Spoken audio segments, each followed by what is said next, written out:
Israel into doing. It is really funny, right, that Steve Witkoff literally had to railroad Netanyahu into doing the ceasefire, and then the ceasefire has meant that there is still executions of civilians happening every day in Gaza. It's not actually a real ceasefire, and on top of this, they have annexed huge swathes of Gazan territory and confined Gazans to a tiny little strip within the Gaza Strip itself, right? It's not really a ceasefire. But of course, Ed Davey is somebody who can refuse to take a strong position on anything. MP Zara Sultana, a key figure in the new left-wing Your Party, described Davey as spineless. True. Based. Would Ed Davey have said, apartheid is awful, but banning South Africa from the Olympics? Yeah. No, I don't think boycotts will help South Africans end apartheid. Let's just vibe through human rights abuses. Totally spineless. Absolutely. We stand. Absolute banger from Zara.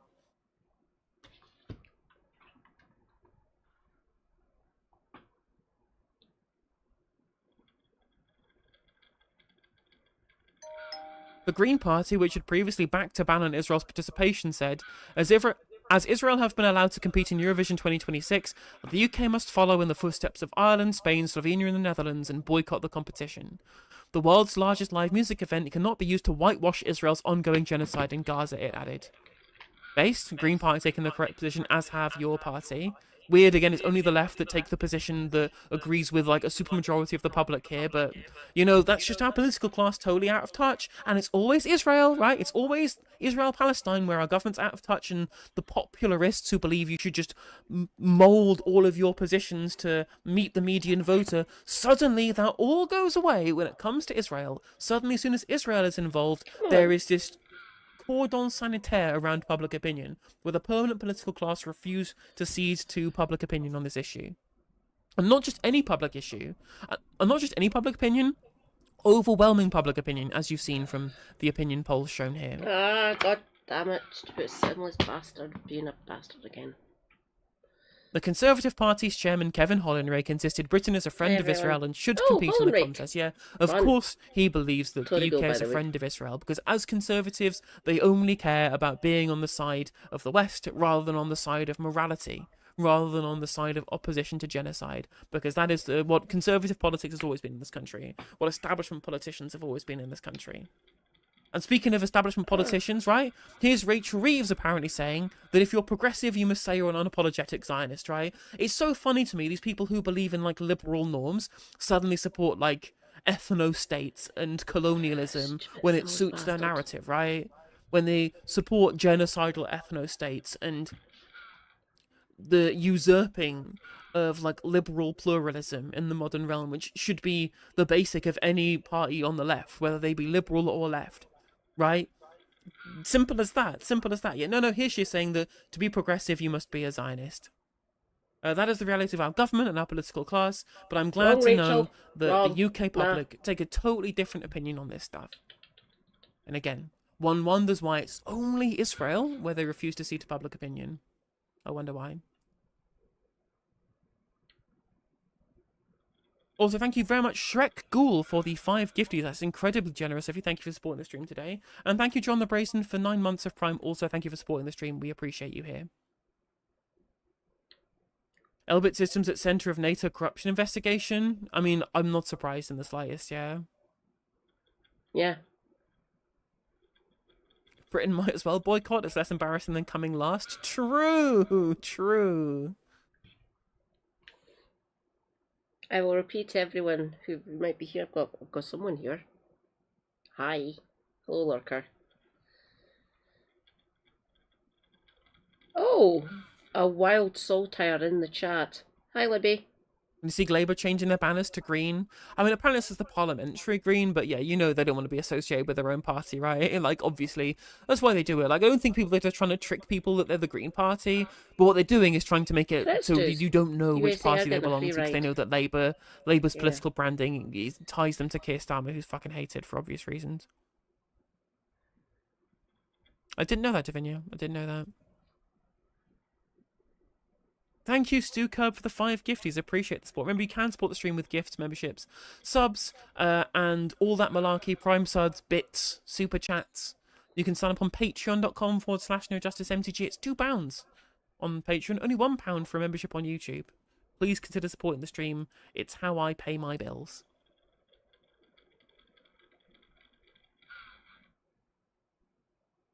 Would you look at all my points? Let's check actually. Am I top? Oh no, I'm not. I'm third. Oh yeah, Taya done 10, didn't she?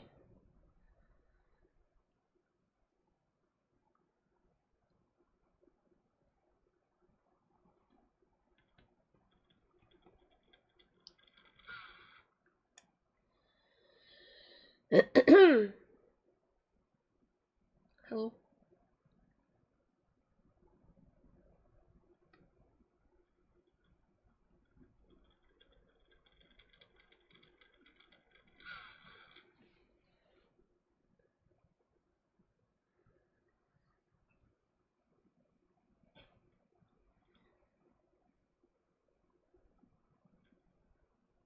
Okay, so Twitch viewers, I'm going to send you into Live Agar.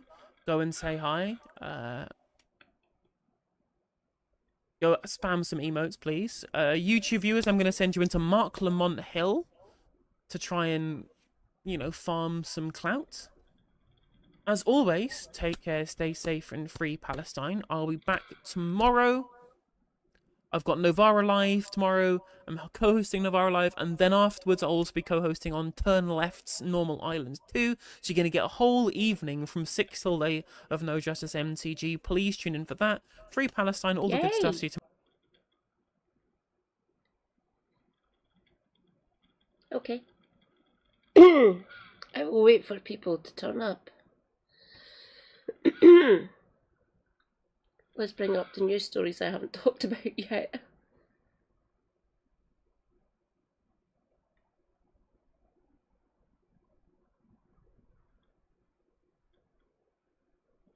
Oh, I've already covered that one. Can get it to you. Play bookmark.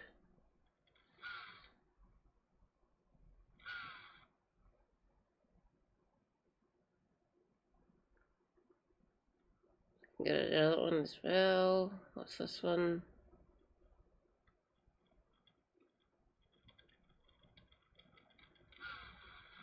Oh, I've already covered that one.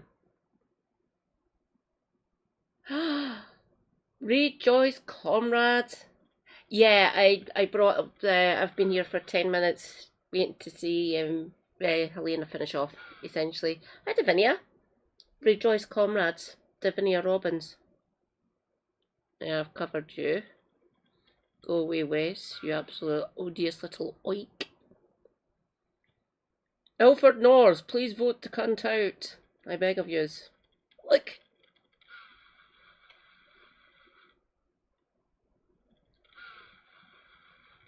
Oh, more people on the Twitch. My YouTube chat's on my Simless Bastard. Let's see if I can actually bring it up. Please behave, you Simless Bastard of a phone.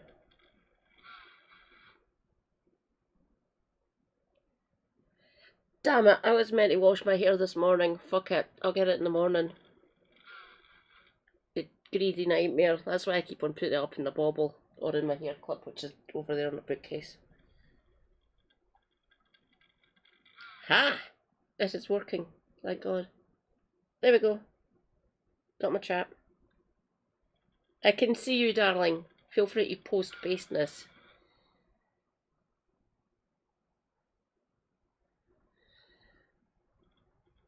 Yeah, self-care is good care. I have no problem with it. Obviously, look after yourselves. My sleeping schedule's out of whack, essentially. Oh yeah, dear God. I can't leave it that long. The longest I usually leave it's about a fortnight. It literally turns into a greasy, lanky nightmare. Oh. I will be going to the hairdresser just before Christmas to get the ends tidied up because split ends are a fact, and again, greasy nightmare. I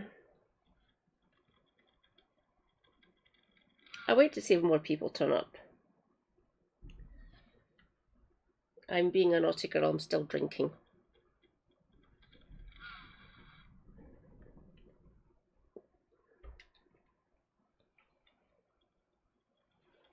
Do you celebrate Christmas, darling?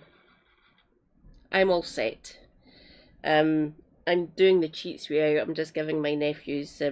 Oh, technically, it is my MB Sweetie's birthday today. They are 26. I've given her 30. Them. Sorry, sweetie.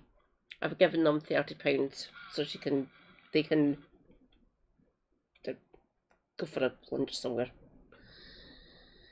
I'll probably end up just going back into our household, actually. Not really. We're going up to a party with me, my mum, my MB Sweetie, my stepdad, and Super Hubby.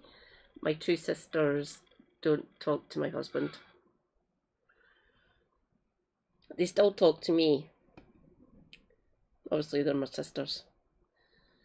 But yeah. Oh, you're like Super Hubby. His Christmases were basically foisted upon him by his dad. My father-in-law is a cunt. We don't talk to them. I talk to my brother-in-law. He's the same age as me. He was born in the same year as me. He is my liaison, essentially. He's going to celebrate Christmas. He's married with 2 kids. He used to be a bit of a bastard. Used to be a bit of a cunt. He's not now. He's rather respectful of me. Thank you, brother-in-law. Much appreciated. But yeah, the Super Hubby's got... He doesn't really do Christmas. I'm somewhere in the middle. My mum does Christmas. She always does Christmas. Oh! I have given money to my stepdad, my mum's partner, essentially. They're not married, but I make it easier for myself to say stepdad. I've given him money to get my sweetie's cat, Akira, who is a void. Akira's gorgeous. She's a bit flighty. Oh, did they feed your dog? That is nice of them.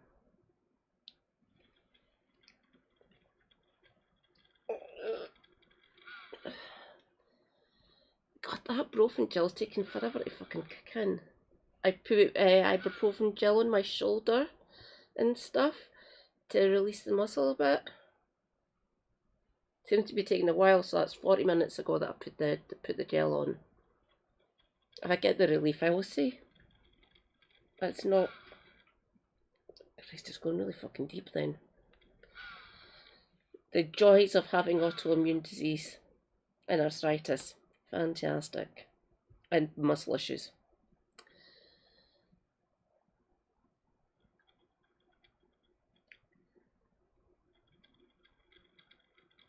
Oh God. If that is started and your dog likes that and keeps going to neighbours, obviously you can educate your pupper. What kind of dog is it, Davinia? I keep on getting your name wrong. Sorry, darling.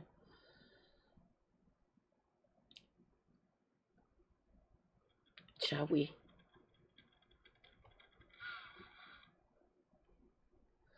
Ugh. My granddad, my mum's dad, had an autoimmune disease. Oh, Ventiel's playing Escape the Backrooms. Have fun, Ventiel. Ventiel's a comrade from Raptor Blues chat. Have collie, have lab. My sister and her partner and their 2 boys, my 2 nephews, they had a collie called Ollie. Very original. Ollie was a bit mental, like most collies are. Andrew! Algorithm's got my scent, thanks. Yeah, I know Graves' disease. I know quite a lot about autoimmune diseases because I've done research into it, not through my degree or anything, just for myself. so I can educate people about autoimmune diseases and what they're like for the sufferers, for the patients, essentially. Mine's is odd. I've got EDS, which is Ehlers-Danlos syndrome, which is a connective tissue problem. I've got osteoarthritis and osteoporosis, which is fun. My joints and my connective tissue are basically wearing away or getting attacked. You might have POTS. For more on POTS, check out Jessica Kelgren-Fozard. Jessica's amazing. She's got POTS.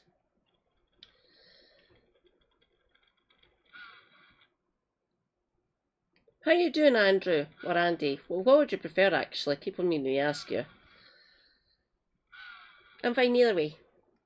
Obviously, Katie.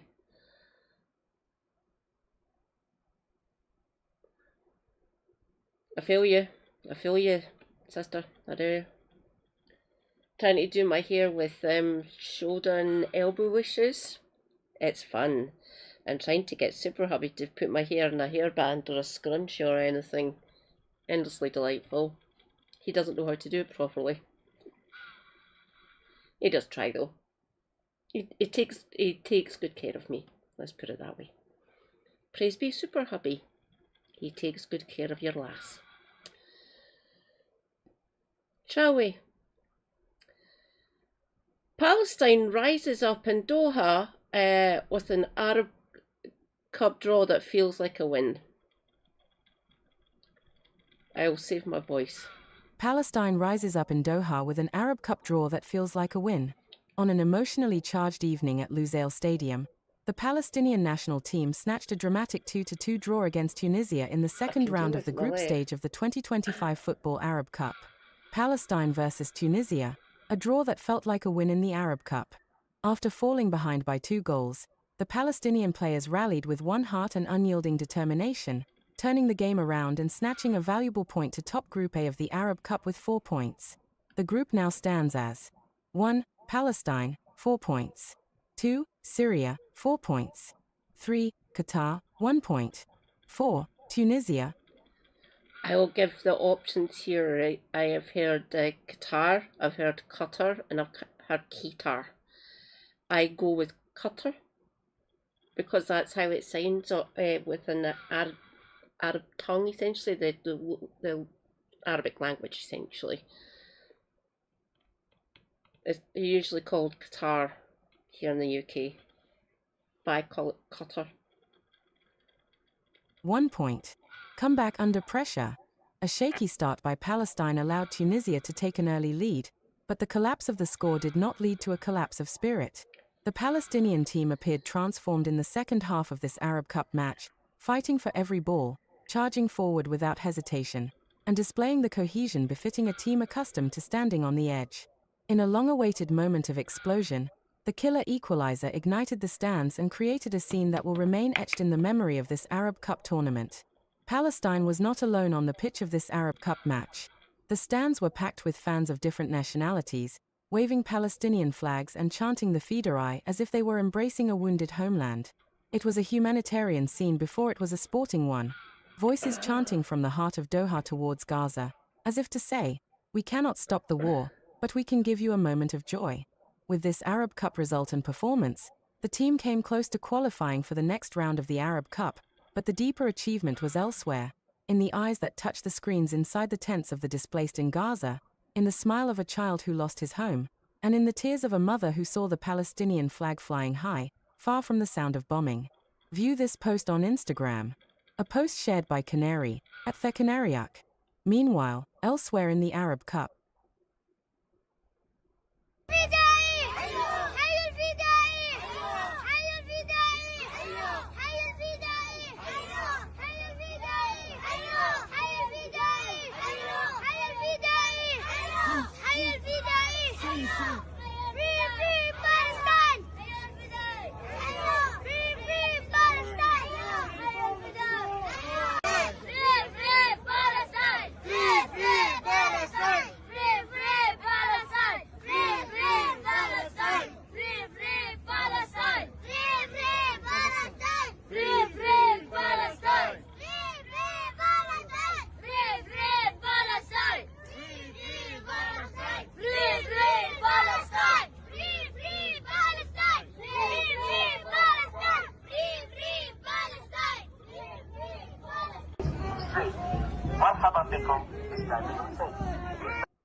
The Palestinian team did not just earn a draw in this Arab Cup match.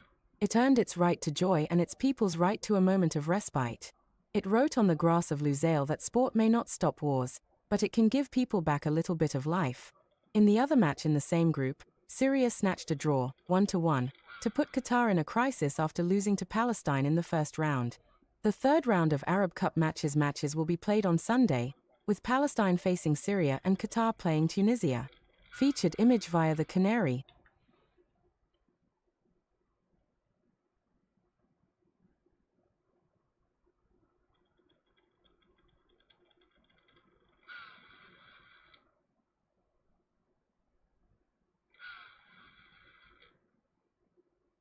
God, this is nearly a week old.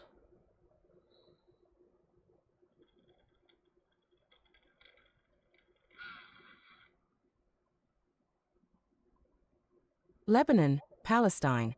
How Britain's early decisions shaped the border. For most readers in the United Kingdom, the line separating Lebanon from what was then mandatory Palestine appears as a distant, static feature of Middle Eastern geography. Yet this border, finalized in April 1924, was anything but inevitable.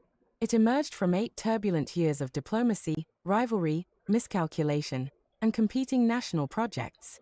What might seem like a minor administrative undertaking between France and Britain was, in reality, a complex struggle involving imperial strategists, Zionist leaders, and early Lebanese nationalists. Lebanon and Palestine, an accidental fault line, the legacy of Sykes-Picot. The story begins in May 1916 with the Anglo-French exchange of notes that produced the Sykes-Picot Agreement. The arrangement partitioned the eastern Mediterranean into 3 spheres: an international zone, a British coastal corridor encompassing Haifa and Acre, and a French zone stretching further north. The line separating the French and international areas happened, almost inadvertently, to slice through existing Jewish agricultural settlements. No one in London or Paris imagined that this detail would soon complicate every subsequent negotiation. Britain's rising leverage and the Balfour Factor. What was still a theoretical map in 1916 became an urgent reality 2 years later. As the First World War progressed, Britain, not France, found itself bearing the military burden in the Levant. And with the Balfour Declaration of November 1917, Britain formalized a political alliance with an increasingly influential Zionist movement.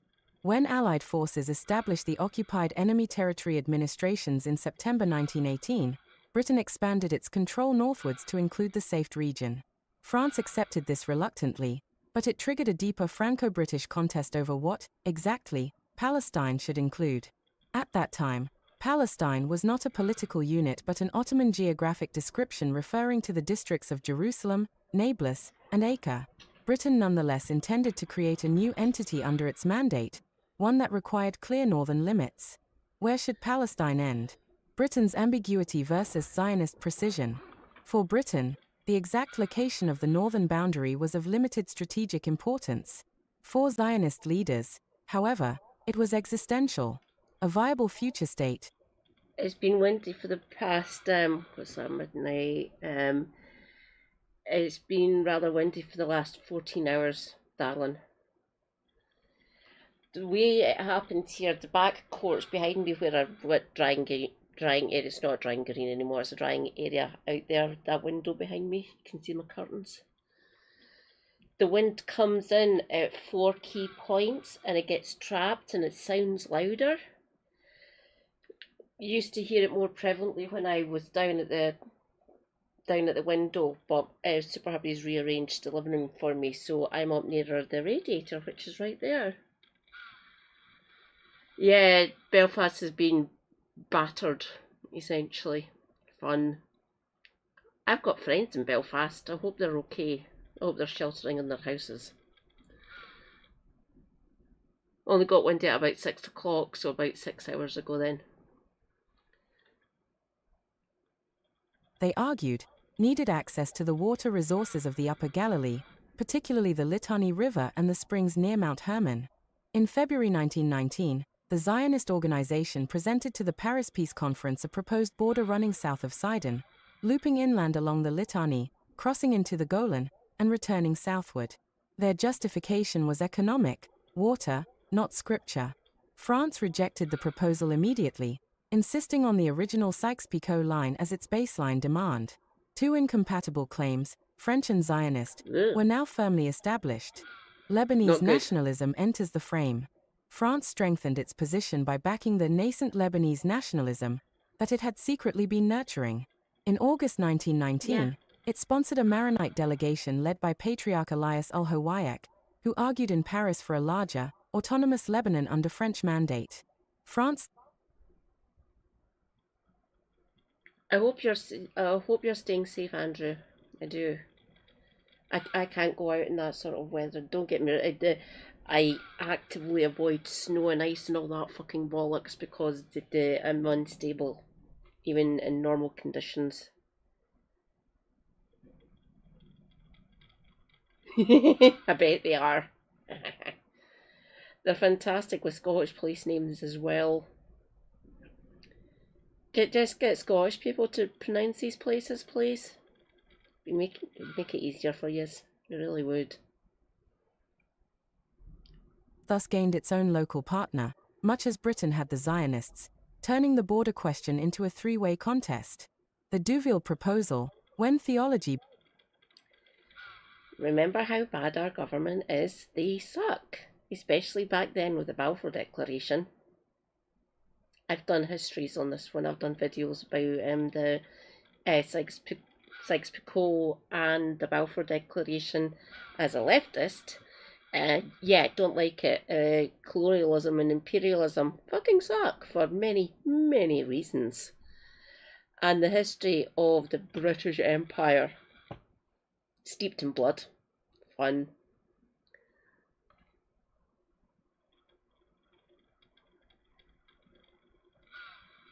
You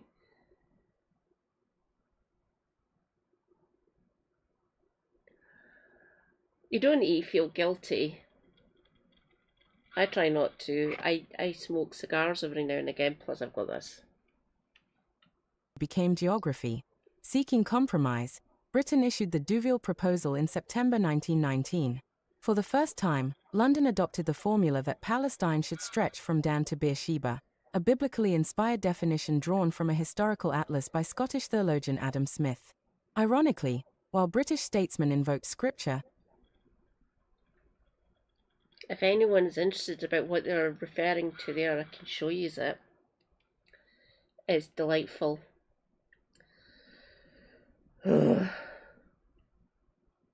Christian fundamentalists really fucking piss me off. Zionist leaders avoided it. They believed their case was stronger when framed around irrigation, agriculture, and economic viability. Yet this biblical reference would prove decisive. Because the British misidentified ancient Dan as the village of Bainears, they unintentionally restricted their own negotiating flexibility.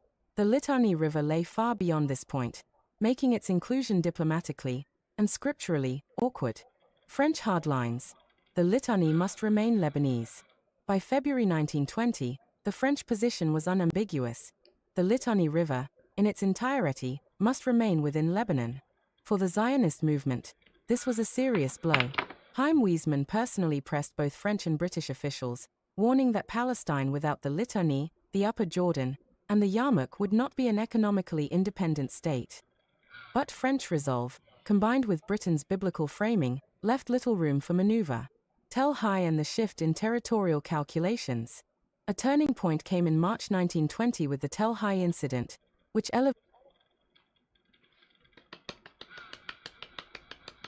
Round of applause for Davinia. Elevated Zionist security concerns in the Upper Galilee.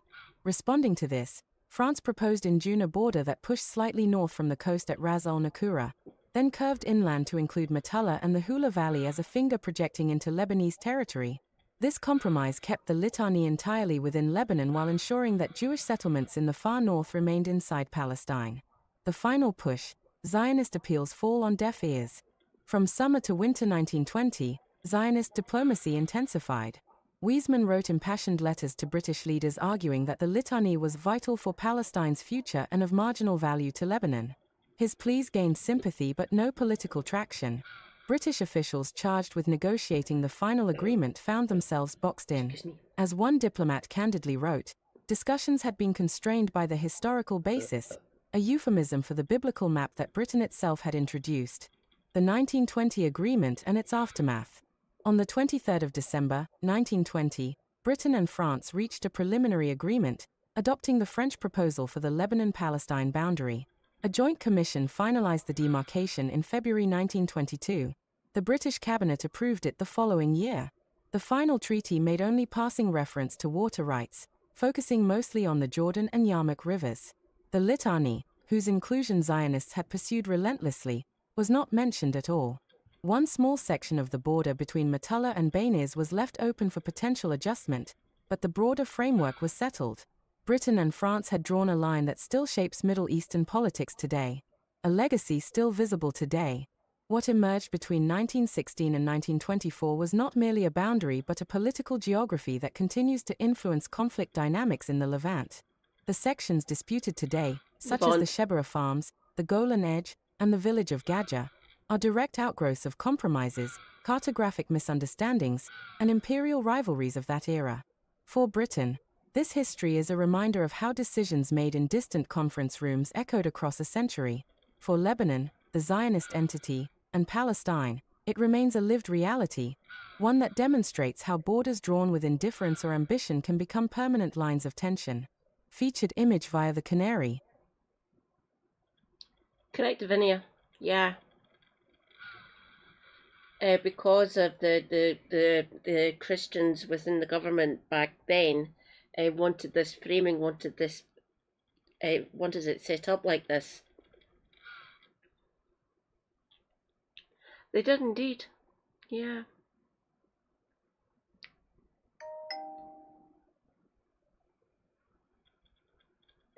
Oh, I've not been checking my YouTube or my Twitch. Rejoice. The mod. Hi, darling. Don't neglect your own stream, by the way, sweetie. So Shanna is lurking in the void. Watch out for the tardigrades, darling. I think I will actually read this one.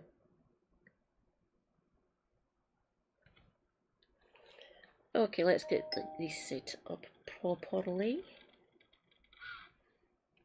So I've got 4 on Twitch, I have 5 on YouTube. Hello everyone, welcome. I'll do my standard introduction now. I am MadCat79 Scotty, I am Scottish Disabled Marxist streamer. I'm Katie Marshall 4340 on YouTube. Hello, welcome. You've reached a mad Scottish woman. Lucky yous. Zach Plansky was the only one worth listening to on QT. Do you like the headphones? They're Bluetooth. They're wireless. Non-Irish loyalists claim they were...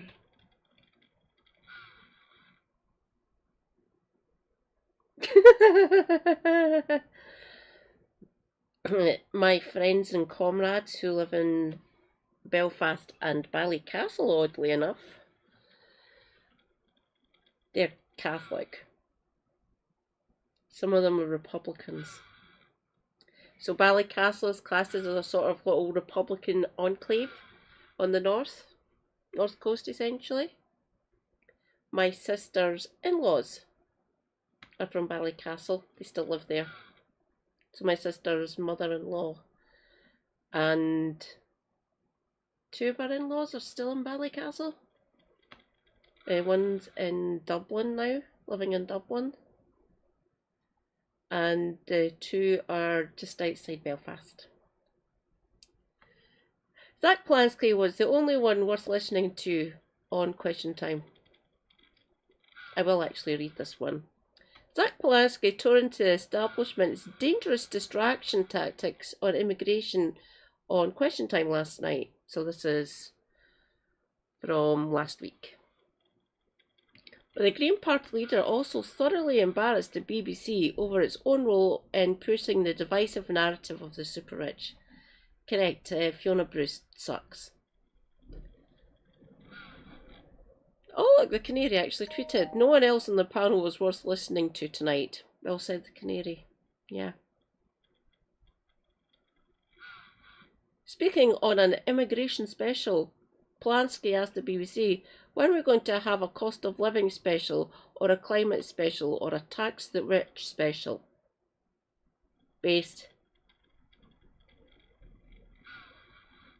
I can post a link to them in the Discord if you're on the Discord, darling. I got them from Amazon, so relatively easy to get.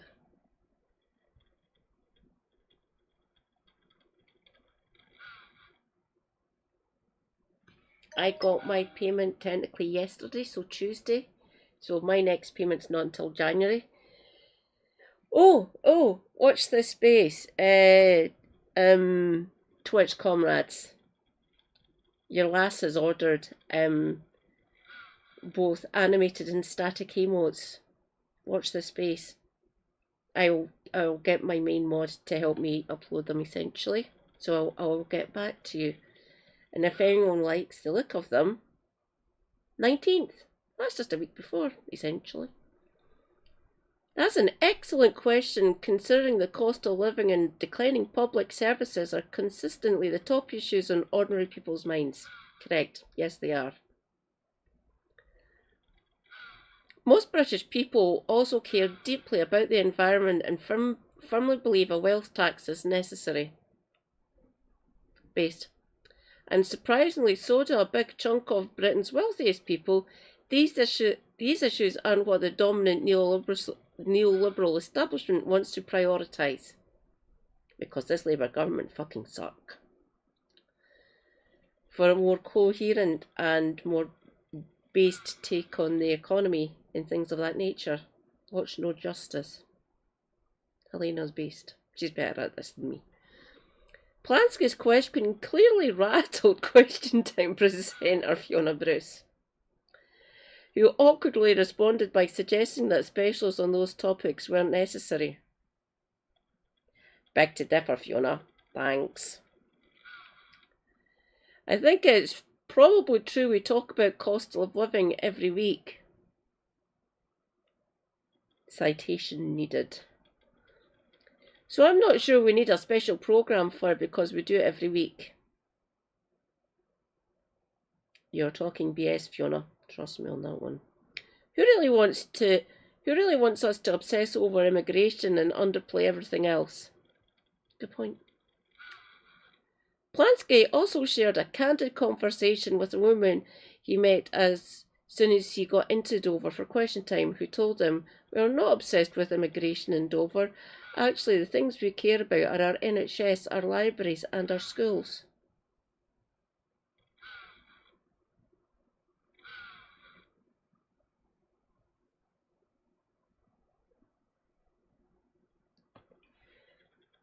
Because my sister's in-laws actually live there, she's been to Ballycastle. I've never visited Ballycastle. I want to go, trust me, it's on my bucket list. I need to go over to Ballycastle. My sister says I'd love it there. Said it's a good wee place to visit. I can't remember if my sister's been on Rathlin. I know her in-laws have. And that's a key point because the Green Party leader insisted we are being distracted by talking about immigration.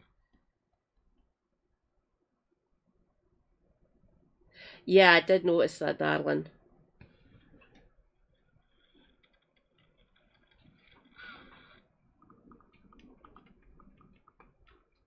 Yeah.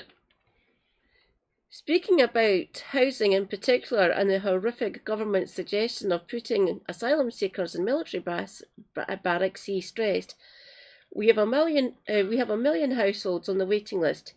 We need to build council housing. Based.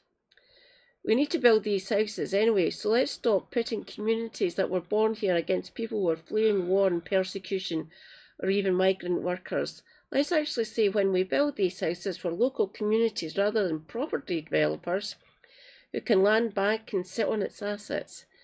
This is how we integrate communities. Oh, thanks, Andrew. Let's make sure we have appropriate accommodation where people can be working, paying into the tax system, and can be proud of a country that is humane and compassionate rather than running to be toxic and divisive. Based, well said Zach. He added, we shouldn't have a race to the bottom on migration, we should have a race to the top on public services.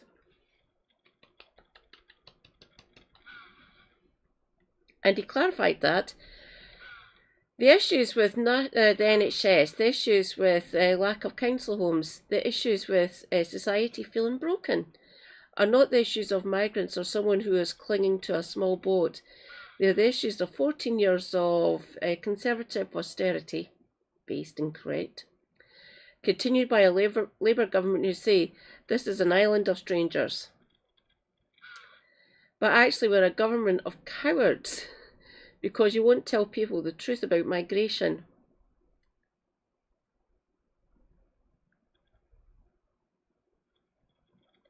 Oh God. I didn't get my Christmas bonus yet. All tenor of it. Super Hubby will be getting it. It's a joint claim that universal credit for both of us. So his nearest payment to Christmas is next week. Oh no, it's today. It's today. But actually you're a government of cowards because you won't tell people the truth about migration. The truth about migration, it is a positive thing for this country. We need migration. We need fair and managed migration. Well, chocolate orange is up by 38p. What the fuck? That is one of my favourite chocolates for Christmas time. He's right, because people from other countries contribute strongly to the economy. Correct. Ah. The UK has an ageing population, yeah. Low birth rates, correct. Skill shortages, correct. And a massive underinvestment problem, correct. Years of austerity. And Britain's foreign interference has played a big part in pushing people out of their homes in the first place. Because we take the line from America, from the State Department. Fun! Yay! The biggest challenge we face is stopping neoliberal destruction. Based. Polanski correctly placed the focus on neoliberal political establishment that has disastrously dominated in Britain for 5 decades now, basically since I've been alive. He highlighted how she kicked off things. I try not to use her name in case I see her spectre appear in my living room. By, for example, neutering local government. Yeah.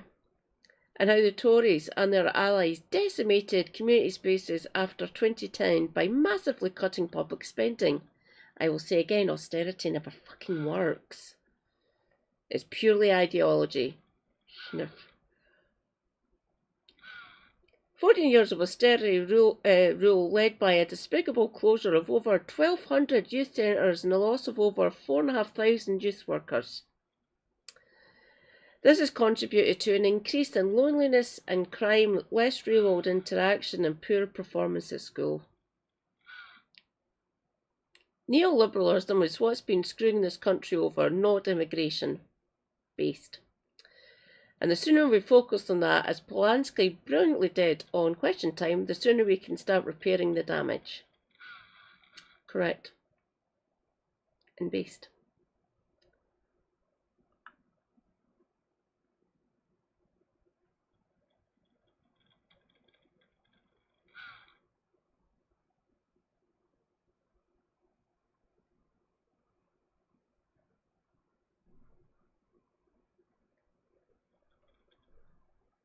Rejoice, comrades. Natok. Hi, Natok. Oh, stupid arm, man. God, it hurts so much.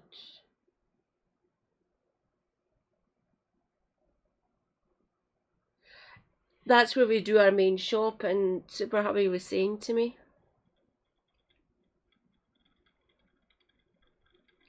Ow. Hi, Natok. Let's see if this is on. I wanted to cover the ID debate. I'll just go to the Parliament channel. Oh! Let us check. Still standing. Hi, goat.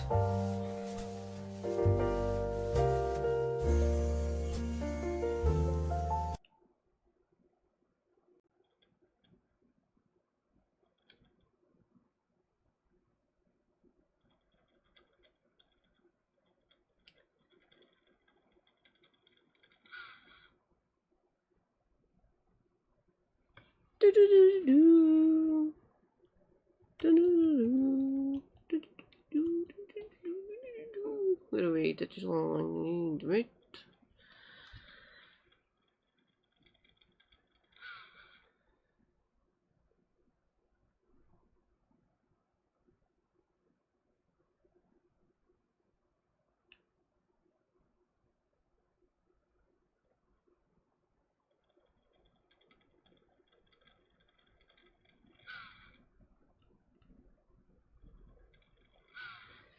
Okay, let's do it from the top.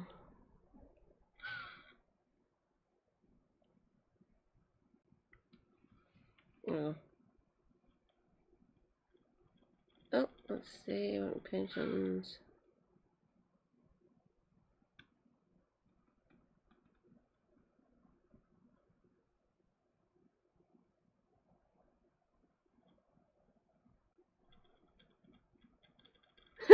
Music sounded like cheers.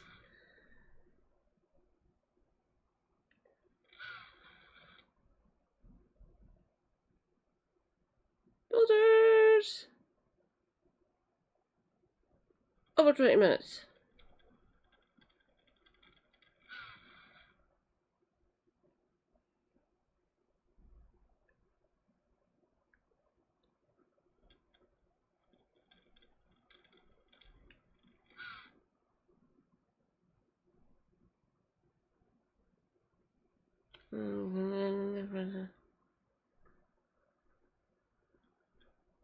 No, no. It's the 3-hour one we're looking for.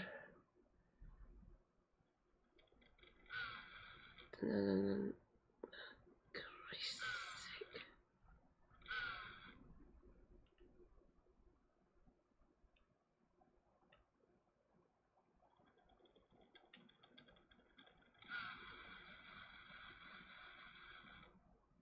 No, no.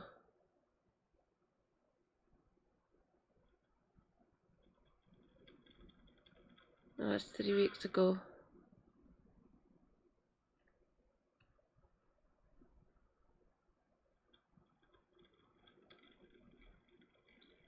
This week?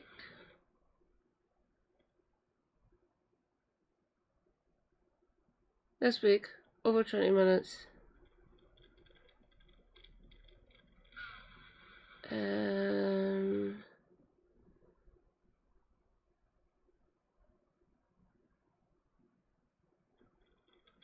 Yeah.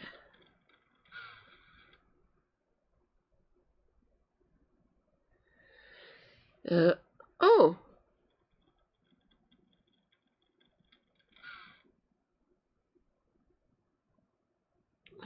Fuck it. Right, here we go. In our schools by left-wing teachers. And now this government are trying to force digital ID onto us all. And the excuse that they're using, Sir Edward, is that it will stop illegal migrants from working. Now, if the Prime Minister was really serious about stopping illegal migrants from working, then he would detain and deport every single illegal migrant that crosses the English Channel. But of course... Thanks, Andrew. I will post the link to it in the Discord for everyone to go and watch it. I'll see how I'm feeling. I might not be streaming tomorrow night, but I'll see how I'm doing. Depends on how this actually does. It's been a pain in the arse. You won't. This is a gimmick.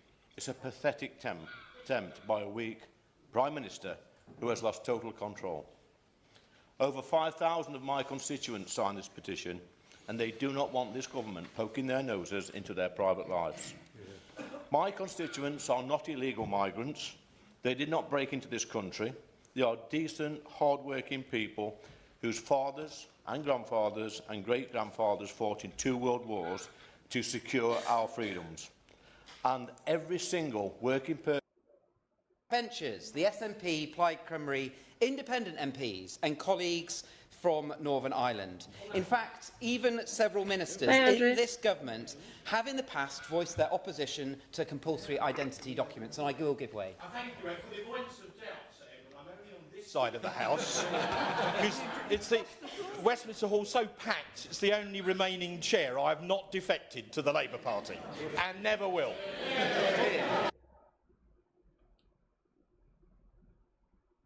My control, everyone. Aye, you Tory wanker. Or to anyone else. Very quickly, can he confirm this was not in Labour's general election manifesto, so they have absolutely no electoral mandate to extend the surveillance state over the people of this... Oh, I don't like agreeing with Tories. Fuck. Oh. Leaves a horrible taste in my mouth. I want to agree with these fucking bastards. It really does. Yeah, he is correct. No mandate. It wasn't in the manifesto, so no mandate for this whatsoever. Keir Starmer, Shabana Mahmood. Fuck off. Can you hear me? ...country with this gimmick. Sir Edward, I could not agree with my right honourable friend enough. So that begs the question. Who actually is in favour of these proposals, other than the Prime Minister himself? Most of the Cabinet, I would assume. Just saying. Especially the Prime Minister and the Home Secretary. They're the ones pushing this, by the way, and probably Wes as well, and the Glaswegian Ghoul. That haunted individual. Pat McFadden, fuck off. Seriously. Despite the consistent opposition to identity documents, this is not the first time that they have been forced on the British public. The first ID card in this country came during the Second World War, with cards that could be demanded from the public by a police officer subject to 6 months imprisonment if not shown. Despite promises at the time, in 1939, the ID cards would be a temporary wartime measure. They were still used throughout post-war Attlee government and only ended, Sir Edward, by the Conservatives in 1952. 50 years later, no longer fighting German spies but the war on terror, the Blair government tried and succeeded in bringing in ID cards back. Only once again, it took the Conservative government, this time in coalition with the Lib Dems, to stop them. Sadly, the Conservatives are unfortunately... The party that's actually promoted them the most, oddly enough, not Labour. It was the Tories. And every fucking time they tried to fucking do it, in the post-war consensus years essentially before her, and since during the coalition government, and the Tory majority one, they've dropped it every fucking time because they knew they wouldn't get it through the House of Commons, least of all the Lords, the other place. It wouldn't get through the Commons. Because we usually bombard our MPs with either messages on their government page, their MP page, or their emails to the constituency offices. We don't like this. Get wrecked. Do not do digital ID. Do not do any ID of any sort of description. Because that power in a government's hands is a fucking massive overreach. Unfortunately, not wholly innocent when it comes to ID either. In 2021, the government introduced the first digital ID in the form of COVID passports, something that I proudly voted against. Thankfully, these documents only lasted a short while before restrictions were lifted. Which finally brings us on to the modern day and the latest excuse for ID cards, tackling illegal immigration and delivering on government services. And I will give way to the... Order. Can I just say that you may have noticed there's a huge number of people trying to speak. and I'm going to have to impose a 3-minute limit, and we'll try and get everybody in. But of course, the more interventions there are, some people will simply not get in. So perhaps you can all bear that in mind, please. Thank you. Okay, carry on. Thank you, Sir Edward. I will keep my intervention very, very short because there were 4,400 of my constituents signed this petition, which is really quite unheard of for that number. And I think they are very, very clear. They do not want the imposition, because that's what this will be, of digital ID. And as we've heard from the history lesson, you know, time and time again, it's the Conservatives that have come and said, no, we do not want this. The British people do not want it. Isn't it time that this government actually sat up and listened to the public for a change? And Sir Edward, that is exactly why this... Oh, gee. Greatly for giving away. And I want to say that there are many who do seek the right, the ability... This is Pierre, by the way. She's in the other place. This is Chi on Roma. I'm sorry if I've butchered your second name. But she's in the other place, by the way. To identify themselves who do not have that as it stands, and I think we all have constituents in our who are experiencing that. My committee has seen evidence, though, that the the figure that has been quoted by the honourable gentleman is not recognised by the Secretary of State So it's not recognised by the Secretary of State. It's been put forward by the OBR, and she will be writing to us to set out what costs she sees and when they will be realised. It's also very important to recognise that the level of digital... Oh, she looks like Chi. Is that an MP? Whoops. I will take your word for it, Davinia. Hygiene across government is not such as could support, in my view, a digital ID scheme which is mandatory. And Sir Edward, there lies all of the explanations and the reasoning as to why there is so many in this House that are opposed to the plans that are being brought forward by the Prime Minister. But here's the question they hope that nobody will ask. If the real target is people who are here illegally, then why on earth do 67 million British citizens who already have national insurance numbers, passports, driving licences and birth certificates need to be dragged into a brand new compulsory database as well?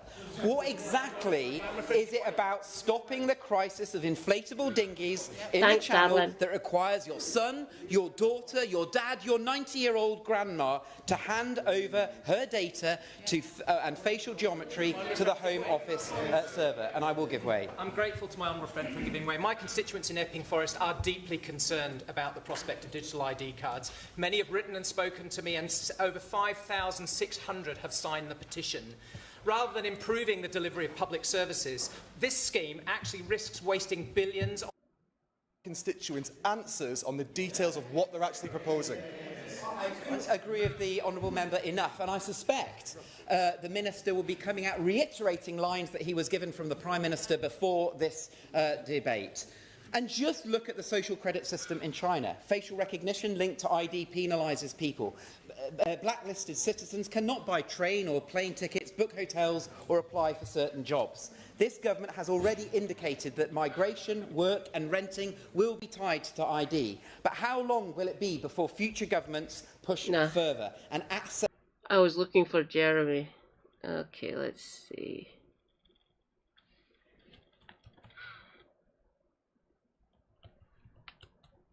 Jeremy Corbyn.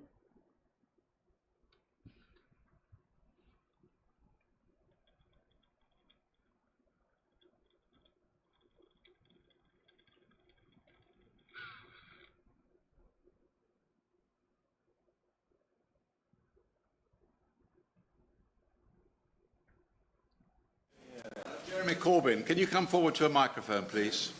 Thank you very much, Sir Edward, and thank you for calling me to speak in this debate. And I think the numbers of members here and the demand for this debate shows two things. One is it should be held in the main chamber, not here. And secondly, that there is massive levels of public concern over the statement made by the Prime Minister. If I could just refer two quotes that I've received from my constituents, which I think summarise it very well. Digital ID is a deeply illiberal idea that threatens privacy, autonomy and the open access we should be standing for. It risks creating a two-tier Britain where access to basic services, healthcare, housing, employment, even voting, depends on whether someone has the right app, paperwork or digital trail. The second one, they entrench the presumption of suspicion, not trust, and put disproportionate burdens on the most vulnerable, migrants, the digitally excluded, the disabled, the elderly, and those without stable housing or documentation. Yes. Well, he's making a very good case. I am utterly opposed to this, as are many of my constituents. But one of them has made this point to me.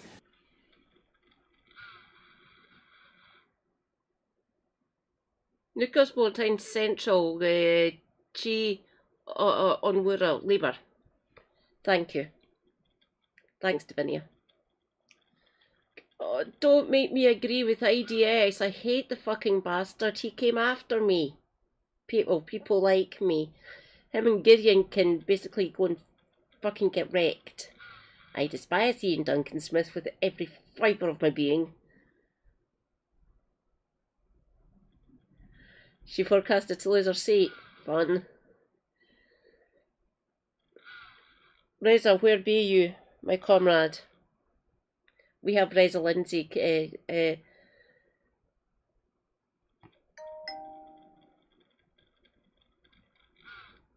Did it, darling. Thank you for doing the work for me. Thank you so much, sweetie. That in actual fact, I agree with ideas.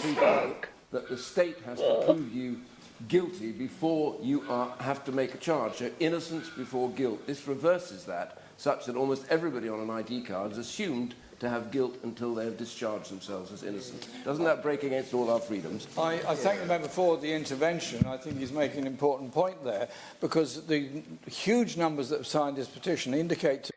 That must have pained Jeremy having to agree with IDS. He's probably feeling the same as I do, dirty and blech. Blech. I don't want to agree with a Tory scumbag, for fuck's sake. To me, that there are many in this country that are deeply concerned of the direction of travel in which we're going. ID cards is one thing, restricting jury trial is another, facial recognition at tube stations and now even in supermarkets is something that people find deeply disturbing. There's a whole vein of thought across the country where people are feeling a quite reasonable sense of paranoia about the levels of surveillance under which they're under at the present time. And I think members of Parliament would do well to try and understand that this attack on civil liberties, and that's what it is, means that vast amounts of information, utterly vast amounts of information on all of us will be stored, as they are already within the health service, which unfortunately the government is now making available to private healthcare interests at the same time. So there's a huge issue here about our data, our information and our privacy, which I think we would do well to remember.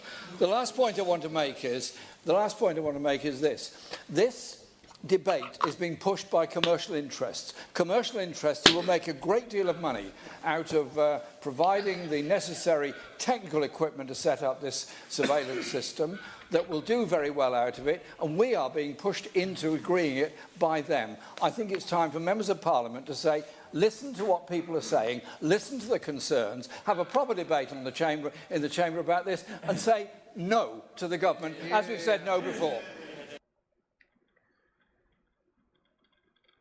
Rejoice! Sly Loris. Hi, Sly Loris.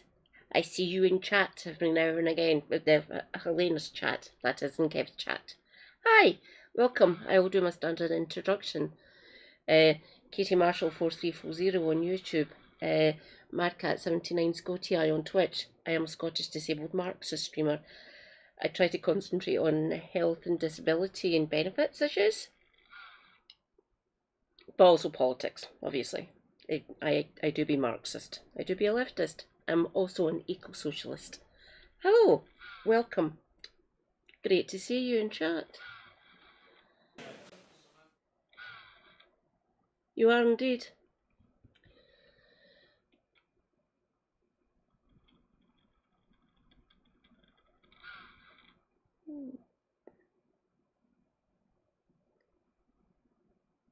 Okay,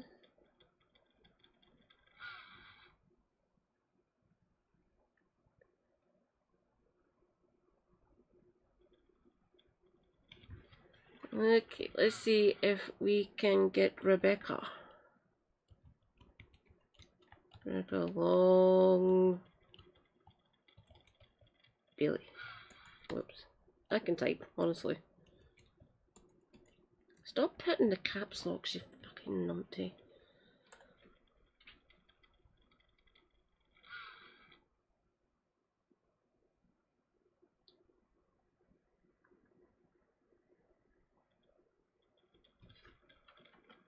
No, it's...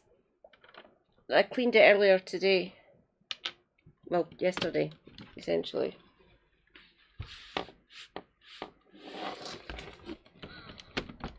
Oops.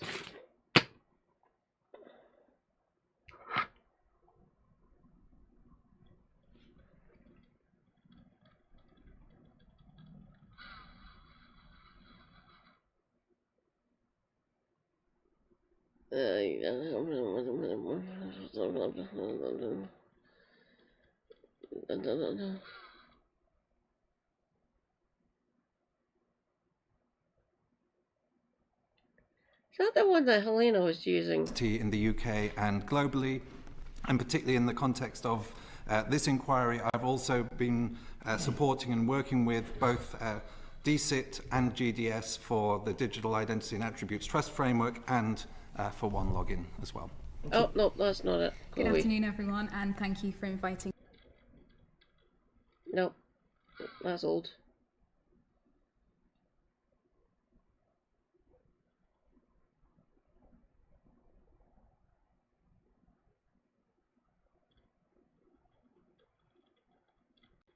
No, no, no, no,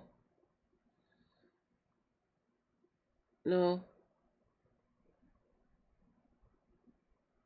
no, no, no.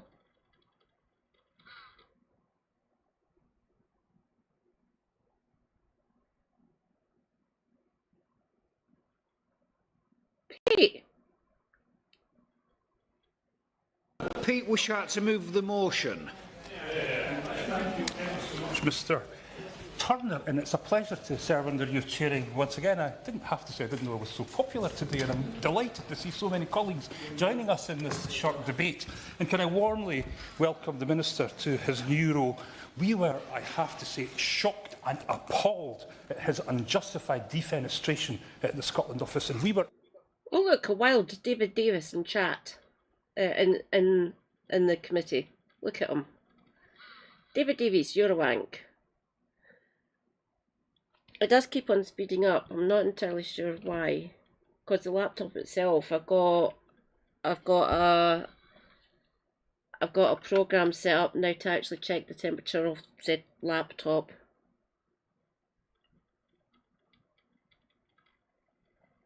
Oh, this is Pete Wishart's actual channel. Fuck it, I'll subscribe. Technically, he's the MP for my home city of Perth.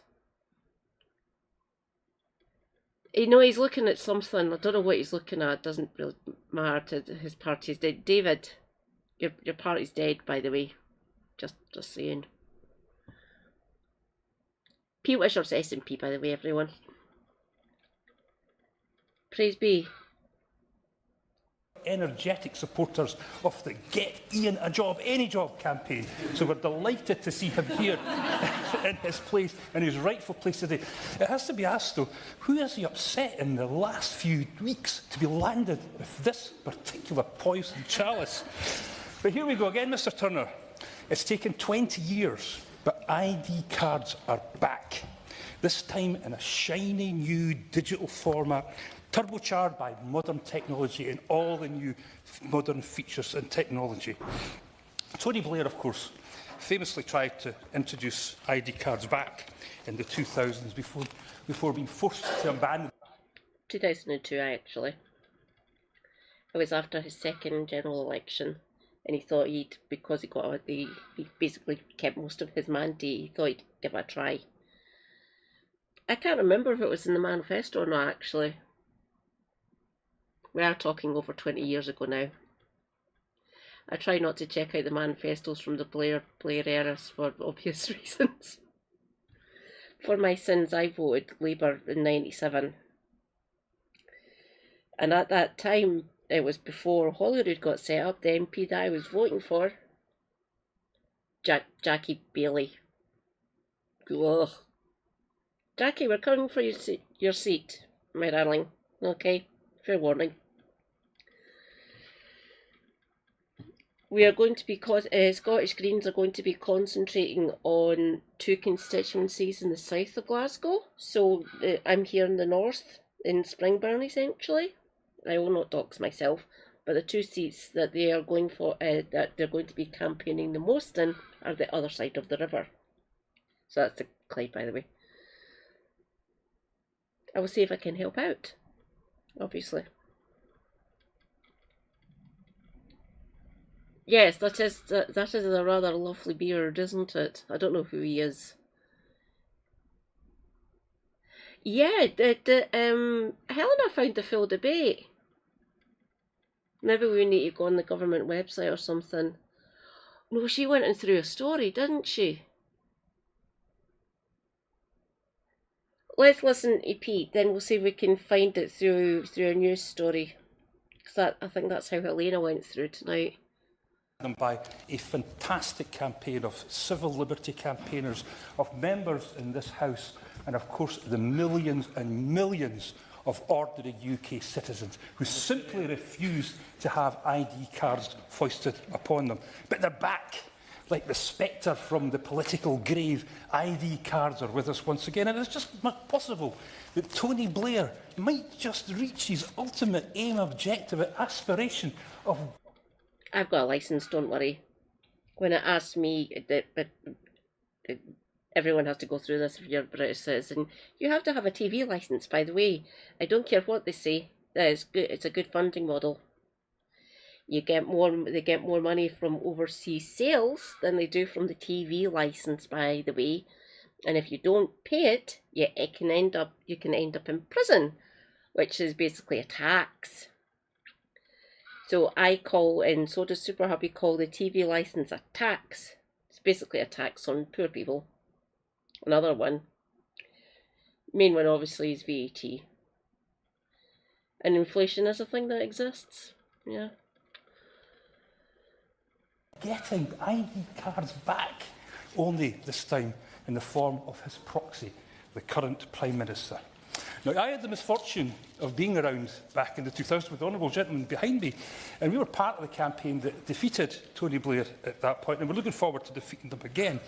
But all the debate and all this tone of this seems to be eerily familiar. Once again, we have a government earnestly assuring us that this is a benign, benevolent scheme designed purely to make life easier for the general... No. I don't care what Shabana or fucking Starmer say. It is not benign in any way, shape or form. I do not want this government to have control of that data at all.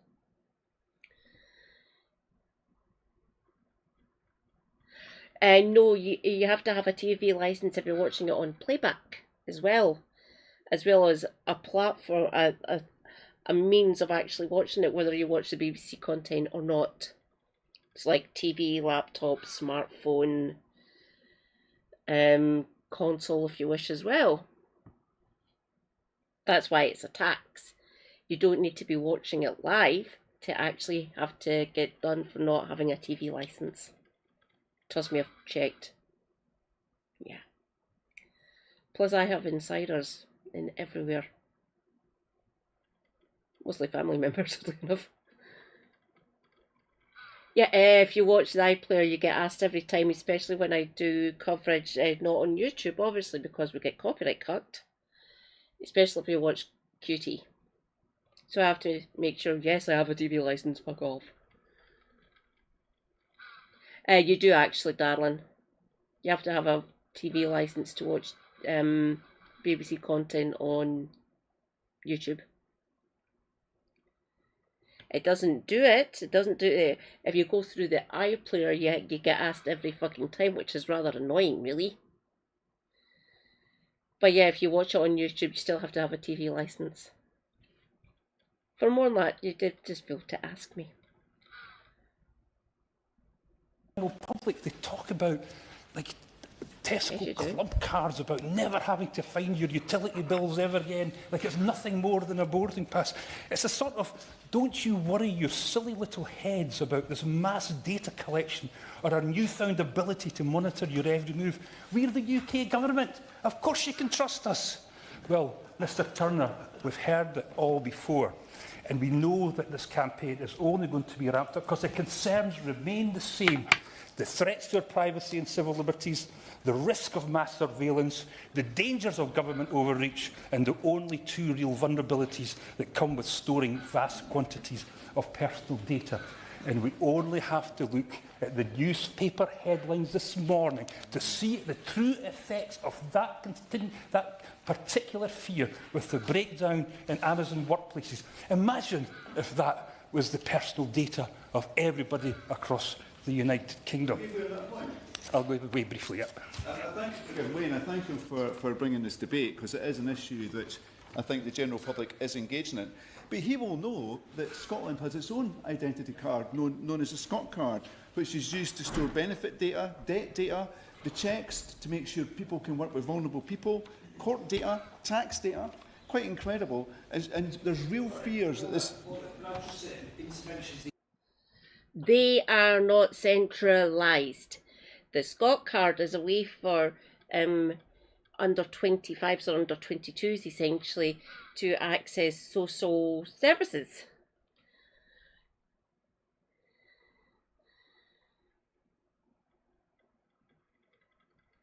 Correct, Sly Loris. Yeah.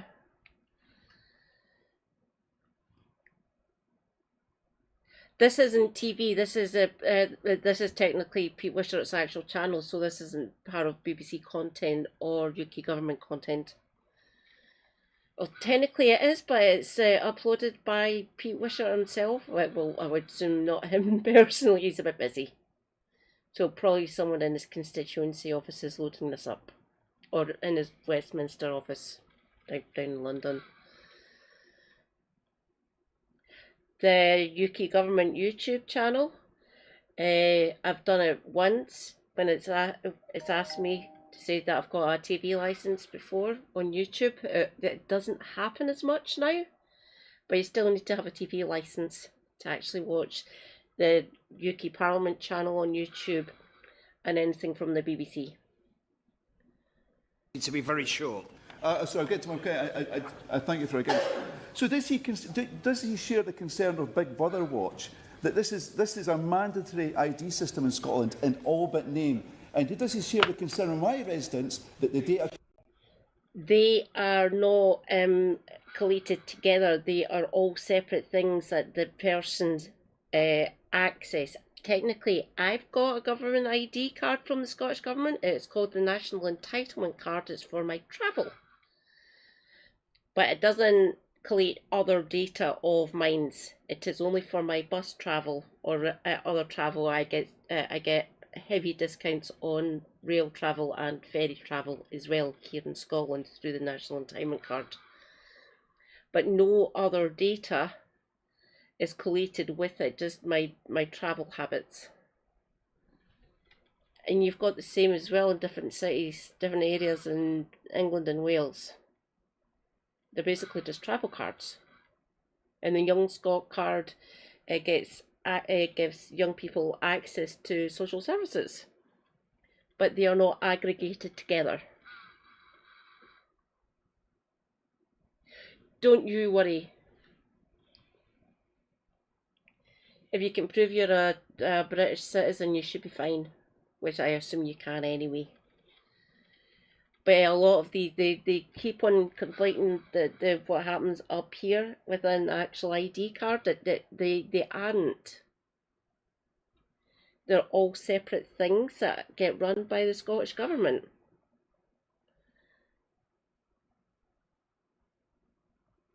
Correct. Well, they keep on trying that. Trying to aggregate health data and benefits data at one point. That was a Tory government, by the way. That fell flat on its fucking face. They knew that wasn't going to get through the House of Commons either. And I'll say again, the Tory government have tried this more than the Labour governments have, and sort of since I've been alive, essentially. But I don't want it in the hands of this fucking government, because I don't trust them. They're authoritarian bastards. That's why I'm a Scottish Green Party member now.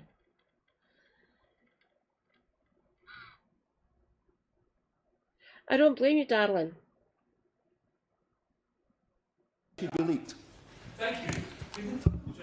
And I'm not going to waste time responding to all the nonsense you said. It is a voluntary scheme. Now, does the honourable member know the difference between voluntary and mandatory? All he needs to either do is shake his head or nod it, because that is exactly the detail is at hand. This has been objected to because it is mandatory. It's one of the few mandatory ID systems anywhere in the world. The Scottish account's great, but it's up to the individual user what gets put into it and what gets shared. Unlike this horror, I'm not giving away term again. And this time, Mr Turner, this scheme could barely have got off to a worse start. Support for digital ID has actually collapsed since the public have been able to see the government's proposals. The petition calling it for it to be scrapped has become one of the fastest growing ever we've seen. It's now almost at 3 million, and I'm pretty certain by the time I sit down, it will be well. Your last that signed that petition, by the way, and it is currently edging over 3.5 million UK citizens who don't want this done. You can check it. There's a petitions page on the UK government website that you can go to and check. There's a list of ones that are currently active. There's ones that have been disregarded by the Commons, essentially, or the government, essentially.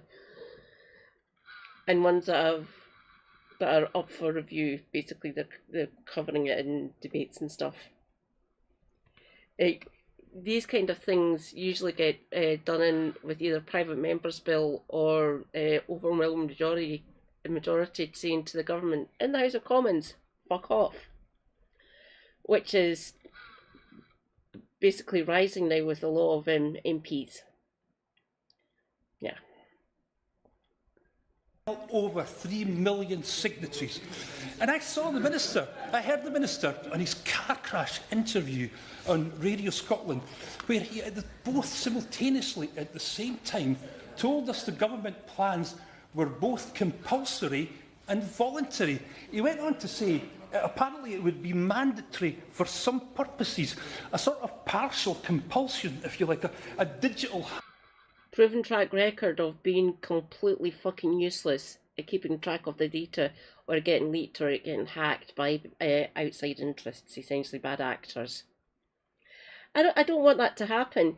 Even if it was a decent government in charge, these things still fucking happen. This can be leaked. Plus, it's going to be a private company basically creating the system.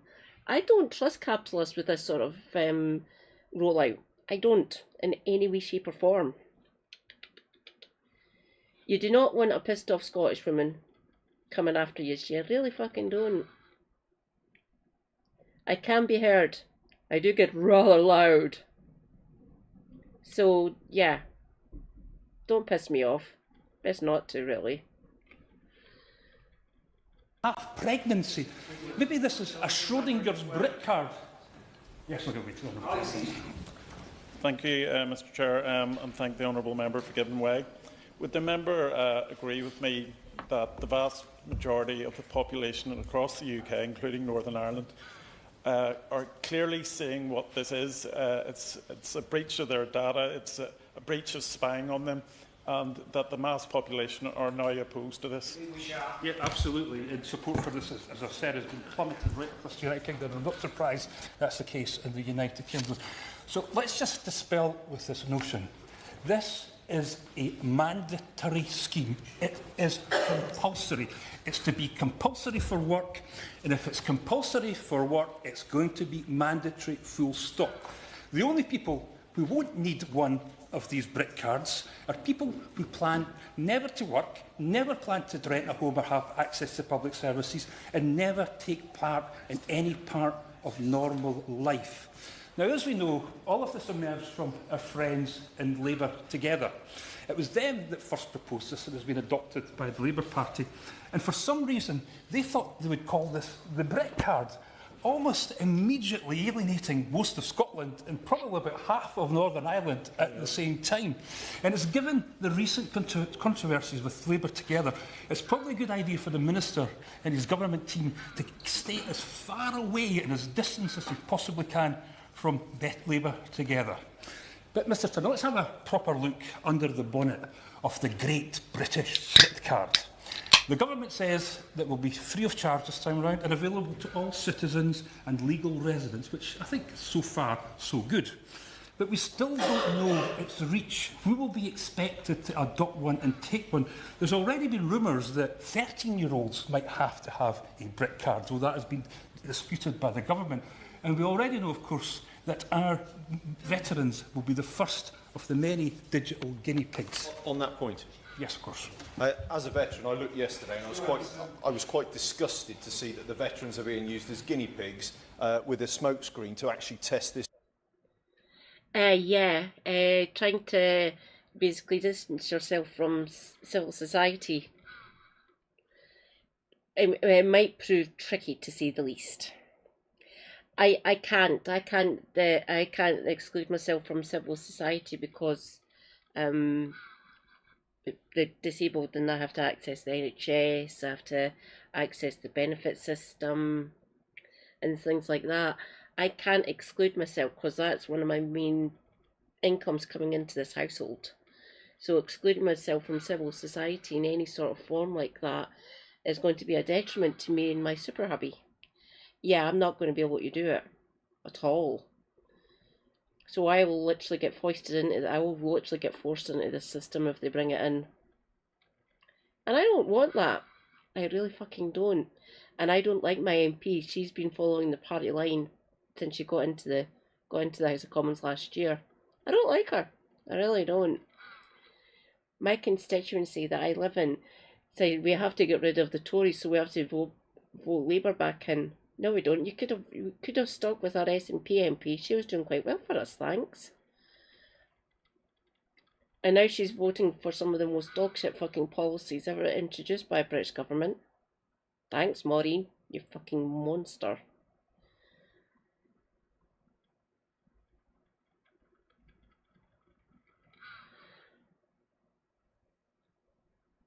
Technically, super hubby's an unpaid carer as well. You get the carer's benefit, obviously, and stuff. But yeah, if they actually paid him properly, our money would go up. But to actually access that, we have to interact with the benefit system, unfortunately. So neither of us can actually exclude ourselves. You really don't want to know super hubby's opinion on ID cards of any shape or form. He's more loud speaking than I am about it. I try to temper myself while I'm streaming, obviously. Don't get me wrong, you can tell that I'm fucking pissed off. Weirdly enough. Yeah. System. Our veterans do everything for us. They're brave people. They should not be the ones that are tested on this. Does the member agree? One of the crappiest social safety nets in Europe. Just saying.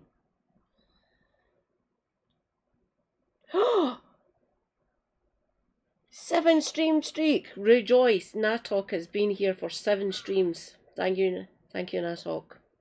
Praise be. Natok being American. Natok be a based American. Those do exist. I will carry on playing, but I need to. I'll be back. 2 minutes, please. With me. The Honourable Member most definitely does agree with the Honourable Gentleman, and it's absolutely absurd and so unfair that it's our veterans that are the guinea pigs in order to test us out for this government. But essentially, Mr Turner, we're told that this is essential to tackle illegal working and illegal migration. But when you actually look at the evidence of mandatory ID right across the world, it just does not stack up. Under the government's plan, anyone seeking work must prove their right to work through this digital ID, giving the Home Office sweeping new powers over individuals' daily lives, from employment to housing to basic public services. Yet everywhere where we see the mandatory ID is in place, there's no clear evidence whatsoever that they reduce illegal working or irregular migration. Let's be absolutely clear. Illegal working doesn't stop because people are forced to carry digital ID cards. It stops when people are allowed to work legally, contribute to society and live without fear.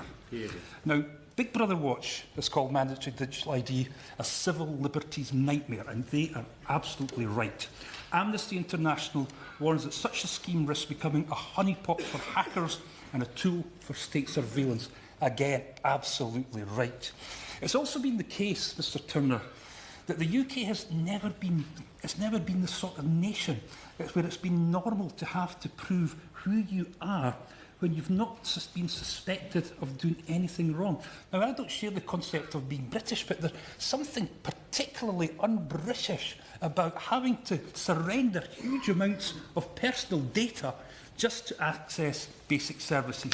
To be part of a papers, please culture, even in digital form, just seems to be so alien to this country that we still... I will give way to the Honourable Gentleman.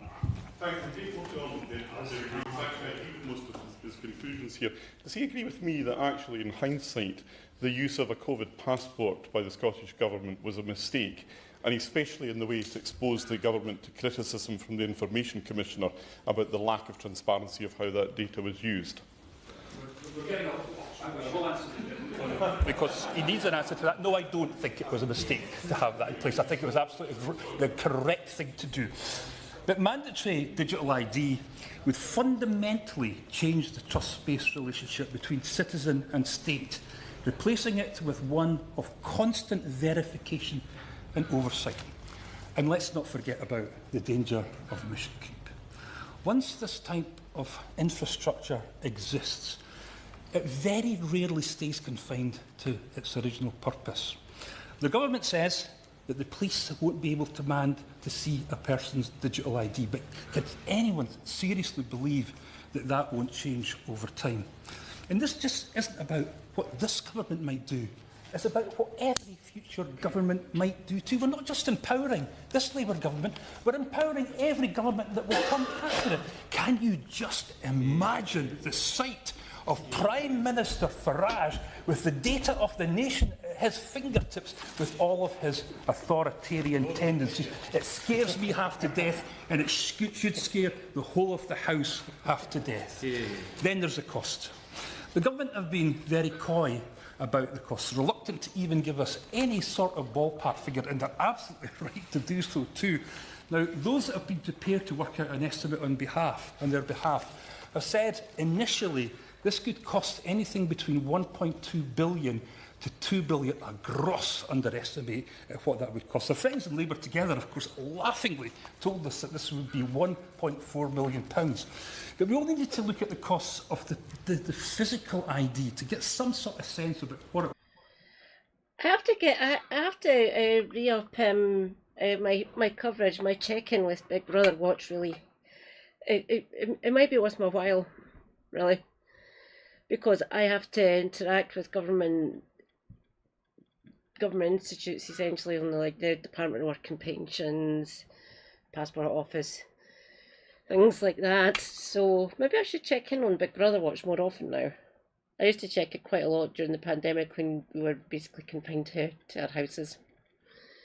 So maybe I should go back and check Big Brother Watch more often. Yeah. Will eventually cost. They were to cost £5.4 billion for the physical ID. Some people reckon that would get above £15 billion, getting to the stage of about 19, possibly £20 billion.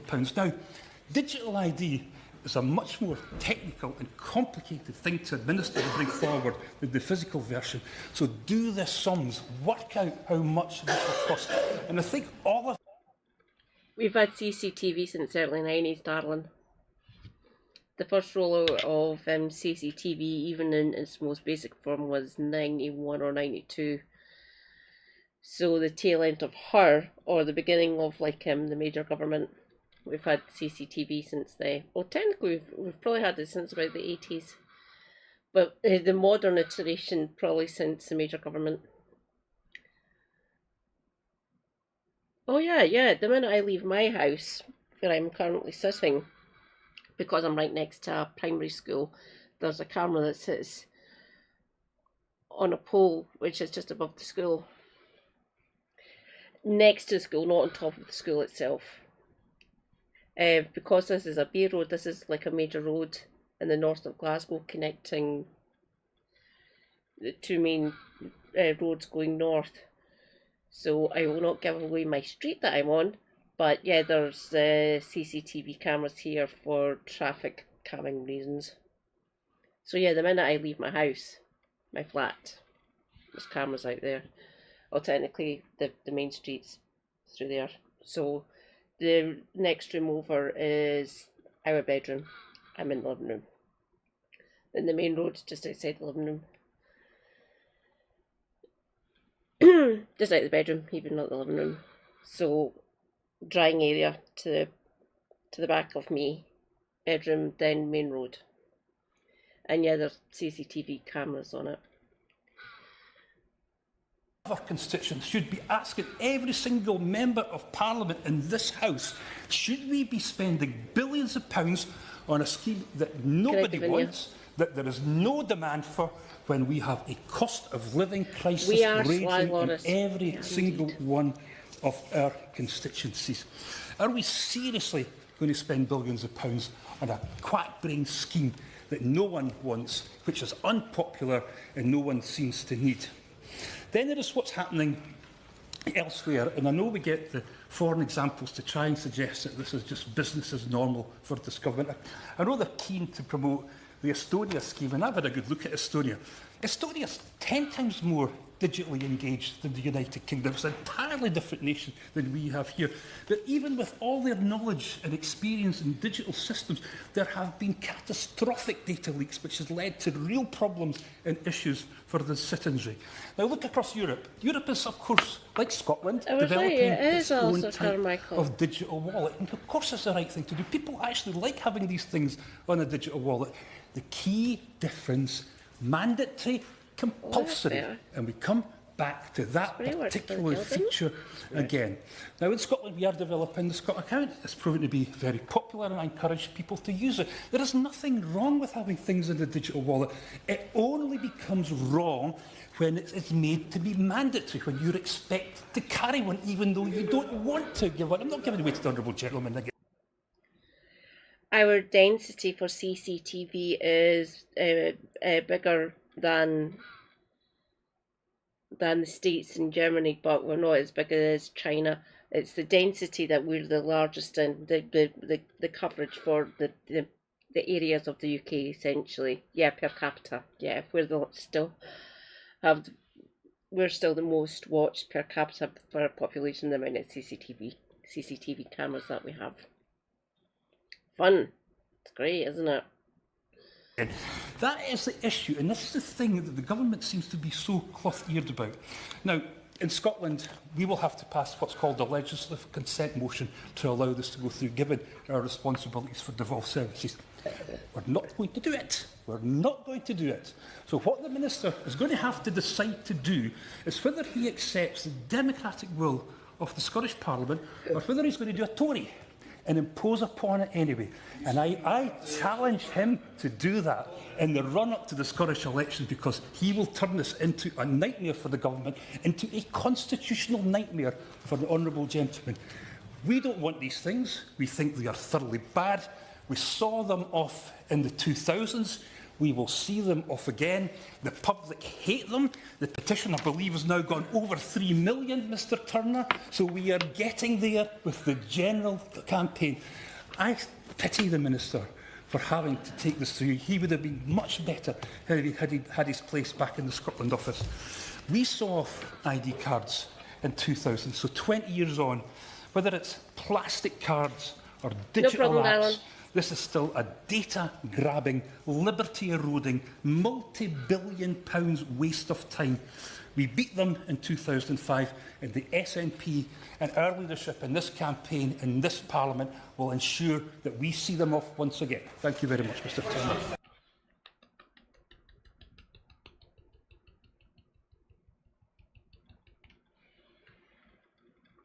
Goat check. Look! It still stands.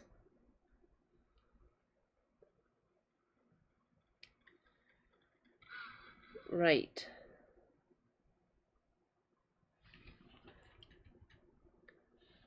Google News. Google News.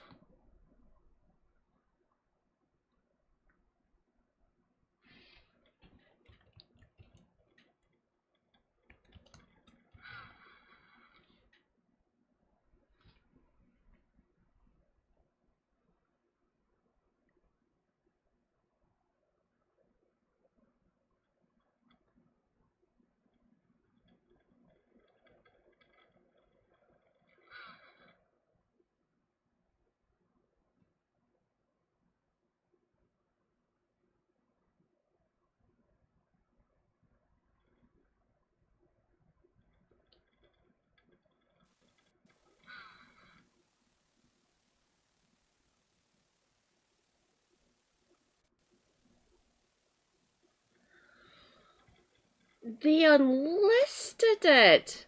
Cowards!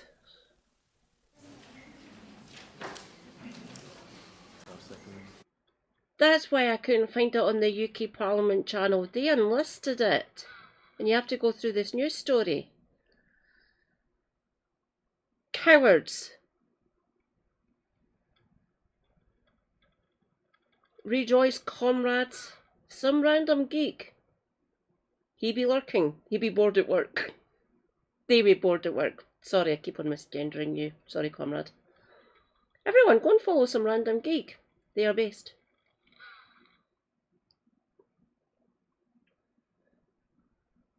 Hello, some random geek. Watch out for the tardigrades in the void.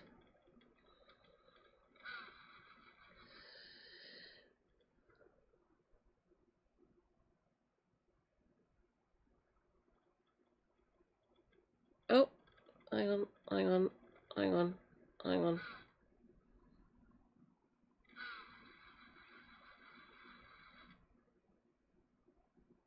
Standing room only section. If you want to speak and you're standing, you must put your hand up. Oh and my if called, God. you must come forward to That's only a taken microphone 15 minutes try to and find burn. a Fucking place. hell, man. Yeah, I can see Damien Hines putting his hand up very helpfully. So we'll start then with Melanie On. Today, I just wanted to say that over 6,500 of my constituents signed the petition. There is clearly a great deal of angst and concern behind the proposals, and it is imperative that the Minister today addresses the number of concerns that have already been laid out. While I do welcome initiatives to stop illegal working and workforce exploitation, I do share some of those legitimate concerns, particularly around the costs of rollout, the necessity of this legislation and data security, although I do absolutely recognise that we are living in a digital age where we all give up our personal data to corporations, both domestic and international, with barely a second thought, unknowing about those who sit behind them or what they will do with our data or our likeness. But today, can the Minister please offer reassurances that any proposal would present value for money, the total cost of rolling out a national system would be significant, and it's right that we understand how this compares with strengthening the forms of identification that we already have, because they are plentiful. There is also real interest, I won't give away, sorry, there is real interest in how personal data would be protected. Trust is very fragile when it comes to digital systems, so can my honourable friend give clarity that any digital ID would come with the strongest safeguards, transparent oversight and guarantees that data cannot be misused or accessed without consent? Thank you. Damien Hines. I can't remember. The previous year, there were 100,000 people claiming asylum. The Labour government was talking about ID cards to tackle illegal immigration, but soon they started talking about the ID cards to tackle all sorts of other things as well. In time it became apparent there was a huge amount of disagreement among ministers. They hadn't really thought it through and they didn't know the full cost. So the year I'm talking about was 2003, not 2025. Eventually 15,000 ID cards were issued under the previous Labour government's plan. We ran into massive technical issues and cost overruns. Eventually, they ditched the idea of cards, but kept the overbearing database, which is what we see resurrected before us today. Yes, there are pull factors in illegal immigration, and work is one of them. But Italy has ID cards. It also has one of the highest rates of illegal arrivals by sea in the world. And here, employers are obliged already to do identity and right-to-work checks. And by the way, if you sign up as a legally resident person to deliver food and then subcontract that job to somebody here illegally for cash, I fail to see how an ID card or a digital ID interferes with that at all. Now, ministers say there would be no... He's got a point. He's got a point there. No penalty for not carrying a card, and there would be no stop and search. But it's very hard to see how digital ID or physical ID cards address illegal immigration unless it is possible to demand the card from somebody who you find in the street or in a workplace. And that is precisely the papers, please society that we do not want. Thank you very much. Thank you. Over 5,400 of my constituents in Runcorn and Hellscape have signed this petition. Thank you, Sly Loris. Stay hydrated, not necessarily with Stella Artois. Please make it water or milk or something, or juice. Diluting juice. Self-care is good care. Take your meds if you have any to take. Stay based. Free Palestine. And basically denounce Keir Starmer and Shabana Mahmood. Yeah. And basically call out Wes Streeting. Oi, Wes, you're an odious little prick. Yeah. Bye, Sly Loris.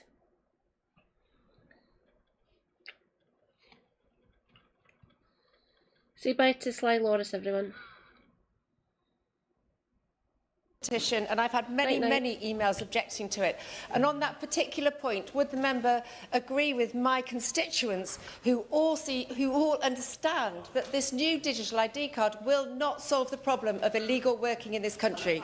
I've also had 4,000 of my constituents have signed this petition. I've also heard direct from hundreds of them by email or my own petition, and we should listen to their voices. A lot has changed since 2003, but not my opposition to digital ID. They say non-compulsory, but in practice it would become so. They already talk about opening bank accounts, accessing childcare or benefits. Of course, in time, there will be many more applications. There will be one more thing you need a smartphone for. That is bad enough in itself, but if it's actually to be given to children as young as 13, as the government is consulting on, that makes it far worse again. Most of all, the worry is about the concentration of data. Yes, we do already have massive databases in the private sector. Already we have HMRC numbers, NHS numbers and all the rest of it. The big change here is the single index term, the single identifier that links...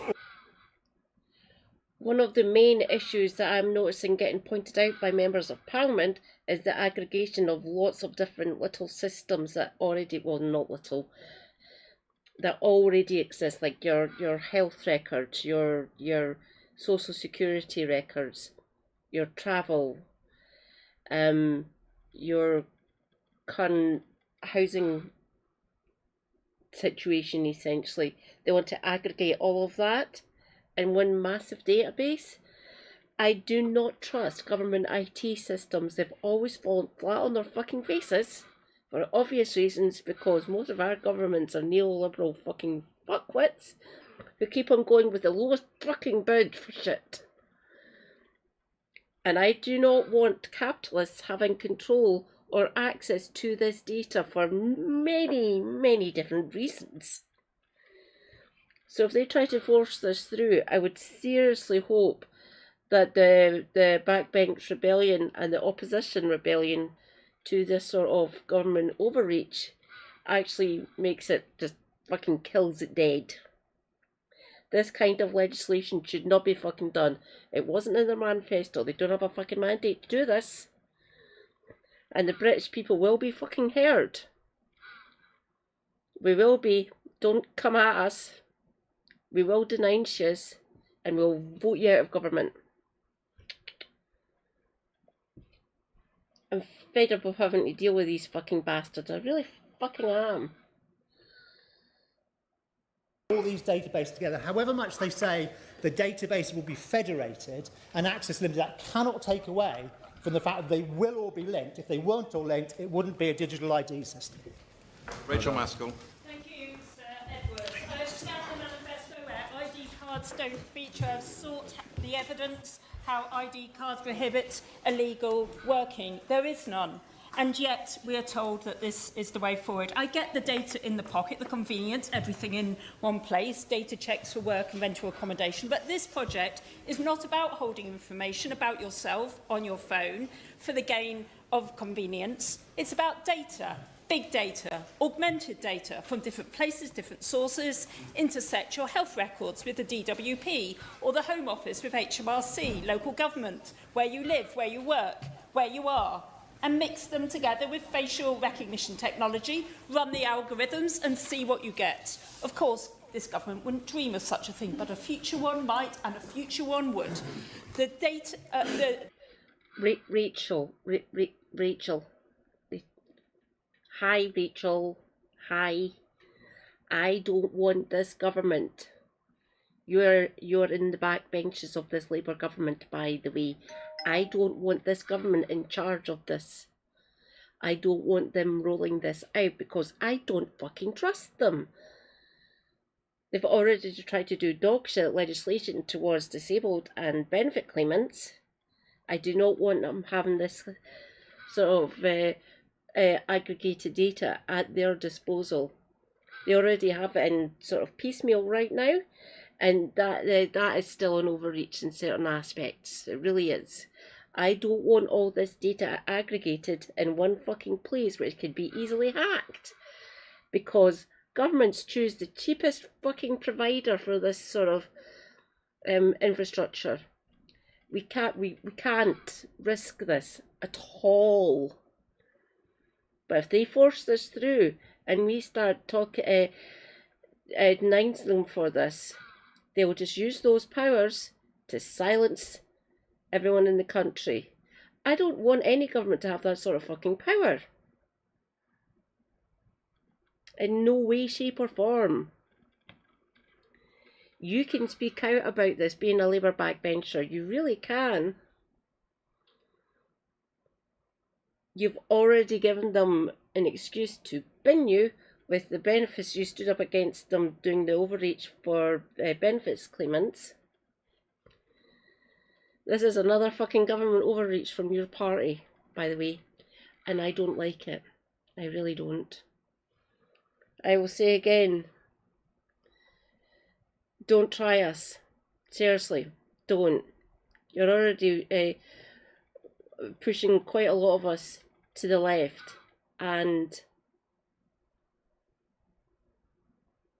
let's see what happens if you try to push any more of this fucking government ID push even further. We will be heard. Trust me on that one. I will be heard. If it's only just me, you will fucking hear me. Trust. I will. You're not going to silence me. You're not going to try and collate all my fucking data.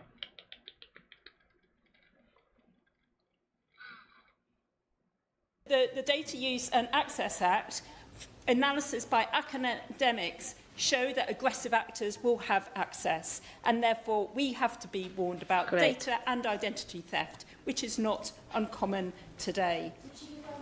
I'm going to just press on. The DWP and NHS data in the wrong hands, and social security will become insecurity. Home Office data with your location and the ICE teams will find you. This could be our future. And behind our screens, the data sets that researchers will use for good, others will use for ill. Of course, there is interest. The revolving doors we're seeing between the Tony Blair Institute and people from his former office, and of course Larry Ellison and his interest in Oracle. After all, he already has 185 contracts with government, and he recognises the power, the money and the opportunity, and that's why we cannot afford to go there. Of course, the money is at scale, and we've already heard about this, but I have to say that the interest in this project will only expose us all to the risks of future governments and what they may do with our data. And of course, it will not just be about each of us, but that knowledge then being used to determine each of us and our futures, our mortgages, our social security, our health, our economics, and of course, let's not forget the insurance companies are also eager to lay their hands on that data. Also, technology may be agnostic, but will have people behind it who most certainly are not, using its power augmented for their own gain and opportunity. Therefore, this House cannot go into this place, and Parliament needs to wake up to the reality. It's not about what's on our phone, it's that data behind it and how that will be misused in the future. So I beg, stop. Not in the manifesto is enough to tell us all that it is not with public consent and therefore should not proceed. Jeremy Corbyn, can you come forward to a microphone, please? Thank you very much, Sir Edward, and thank you for calling me to speak in this debate. And I think the numbers of members here and the demand for this debate shows two things. One is it should be held in the main chamber, not here. And secondly, that there is massive levels of public concern over the statement made by the Prime Minister. If I could just refer two quotes that I've received from my constituents, which I think summarise it very well. Digital ID is a deeply illiberal idea that threatens privacy, autonomy and the open access we should be standing for. It risks creating a two-tier Britain where access to basic services, healthcare, housing, employment, even voting, depends on whether someone has the right app, paperwork or digital trail. The second one, they entrench the presumption of suspicion, not trust, and put disproportionate burdens on the most vulnerable, migrants, the digitally excluded, the disabled, the elderly, and those without stable housing or documentation. Yes. Well, he's making a very good case. I am utterly opposed to this, as are many of my constituents. But one of them has made this point to me, that in actual fact, our great liberty, our great freedom... They should not be your constituents, but Keir Starmer put an end to you getting fucking voted out because they weren't supporting Faisal Shaheen. You shouldn't be in this place. You really shouldn't, Ian. You're a monster. I despise you with every fibre of my being. We should have had Faisal Shaheen instead of you. Oh, you've moved over here. Oh, you're on both. Rejoice. Some random geek. He do be lurking in the Twitch chat now. Watch out for the tardigrade geek. I will say again, everyone, go and follow some random geek. They are based.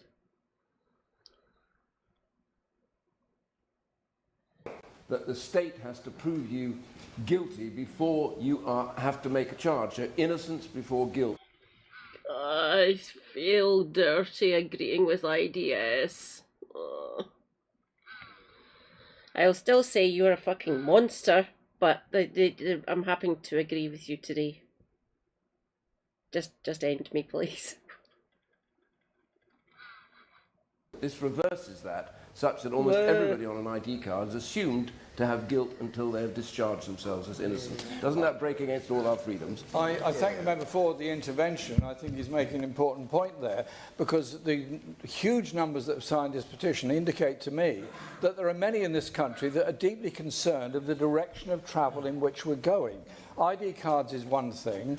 Restricting jury trial is another. Facial recognition at tube stations and now even in supermarkets is something that people find deeply disturbing. There's a whole vein of thought across the country where people are feeling quite reasonable sense of paranoia about the levels of surveillance under which they're under at the present time. And I think members of Parliament would do well to try and understand that this attack on civil liberties, and that's what it is, means that vast amounts of information, utterly vast amounts of information on all of us will be stored, as they are already within the health service, which unfortunately the government is now making available to private healthcare interests at the same time. So there's a huge issue here about our data, our information and our privacy, which I think we would do well to remember. The last point I want to make is this.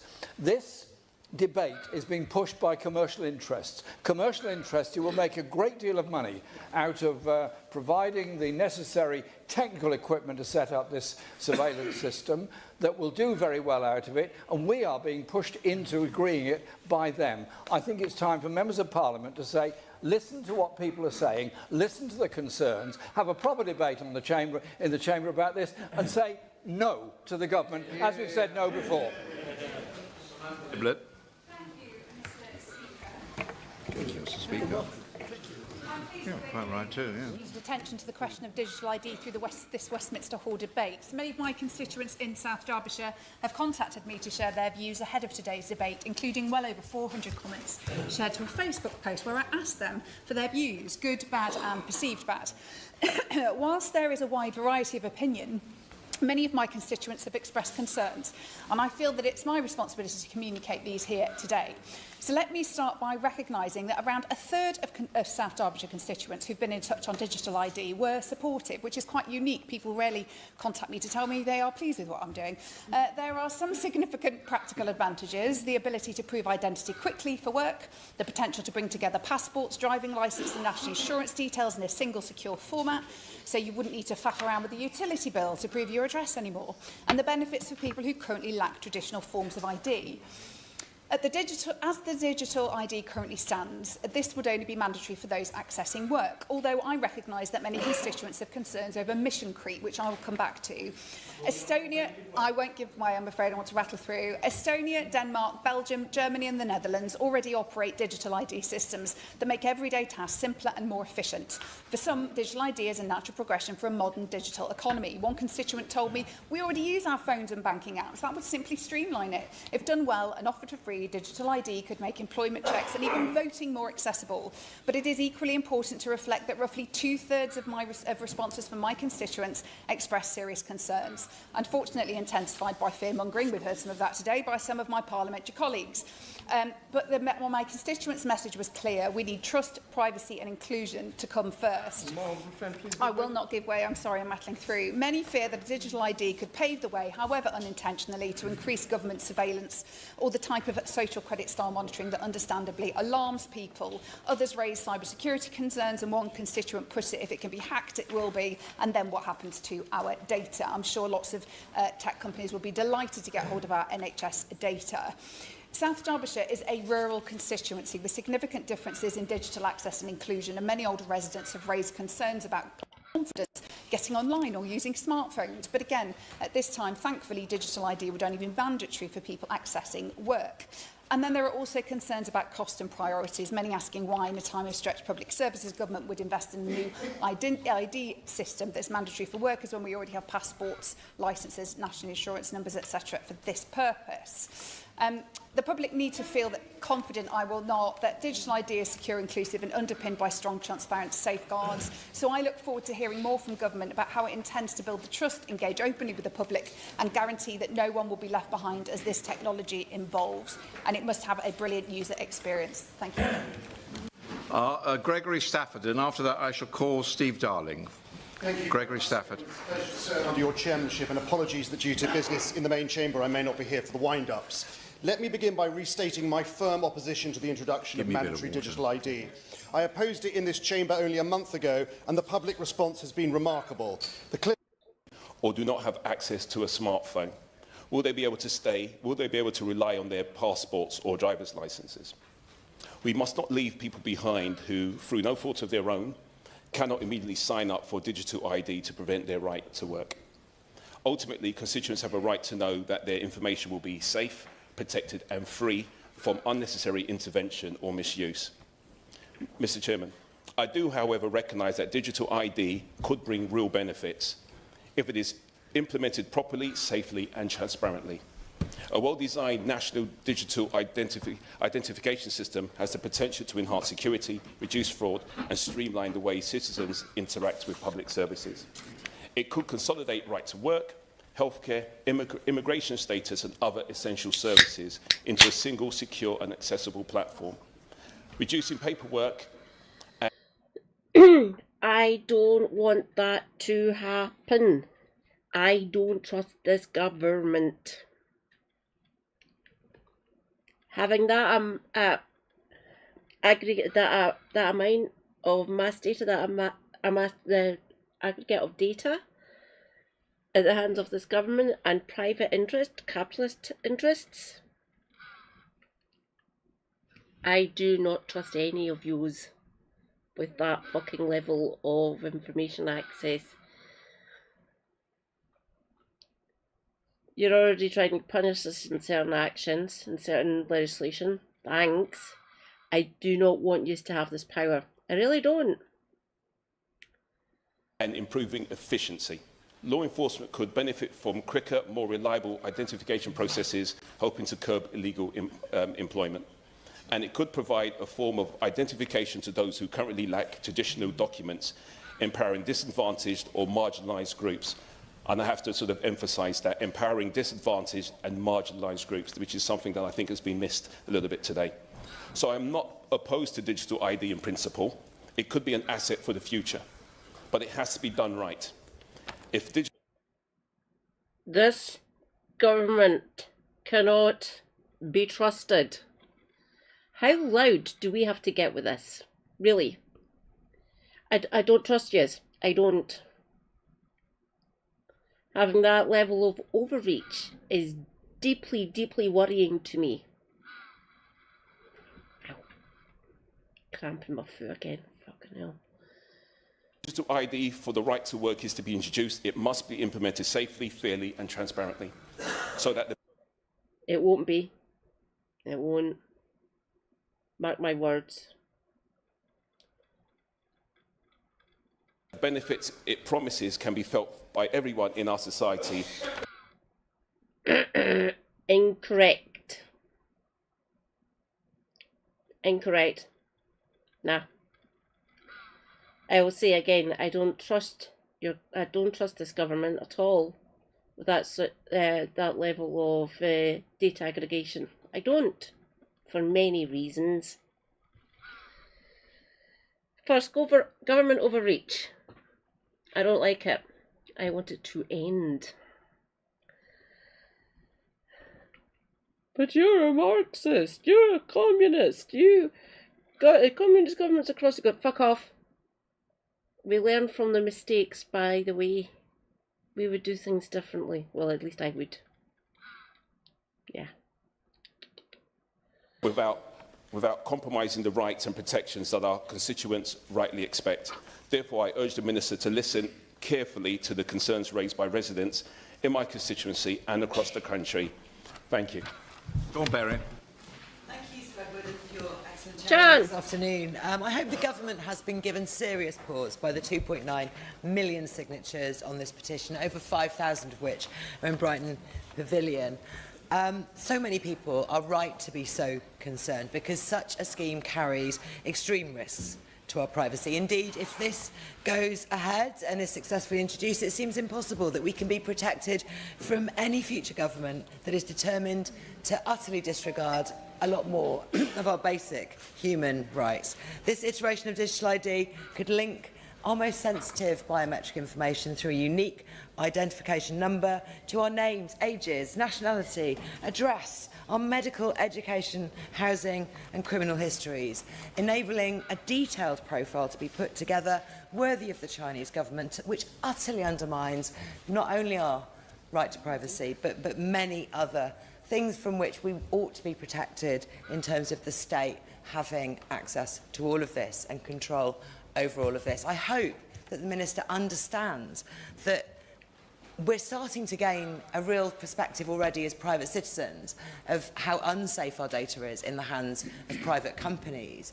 But I think the reaction to this also shows how we are very, very concerned now with the fact of the difference there is when a state has access to all of this and what a future state might do. We've already seen issues of data sharing between police forces and immigration enforcement that have seen migrants scared to come forwards and report basic crimes around their right to safety because of this kind of overreach. We've seen the e-visa scheme causing awful failures, people stranded at airports, people losing job opportunities because of the failures within the basic IT.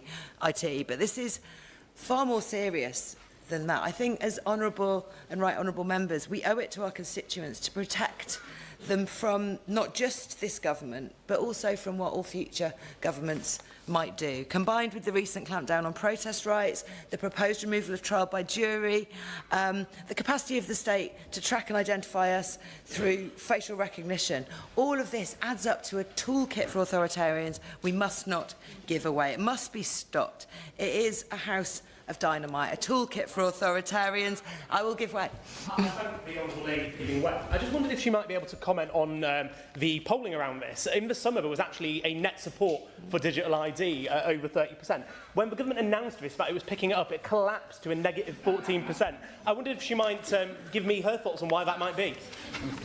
I thank the honourable member for his intervention. I mean, one of the things people might have looked into, they might have heard the government claiming that other countries have had digital ID for many years, and then heard about the security flaws in the Estonian system, the hackers in Estonia, India, Norway and Poland who've created enormous data breaches. Let us not forget, I've dwelled a lot on state power here, but let us not forget that creating such a database is an enormous risk. It's all the eggs in one basket when it comes to much more criminally inclined people who would take our data and hurt it that way. I was wrapping up when I was intervened on, and I will try not to use too much more time. But it is incredibly important we don't build something where the consequence, the risk benefits, the risk management calculations on this are so clear. The consequences of things going wrong, whether it's state intrusion, whether it's criminals taking away the data, whether it's errors or data theft so that you lose your identity to somebody else, the consequence of that becomes so much higher when you've created something like this where everything is linked together. I said it was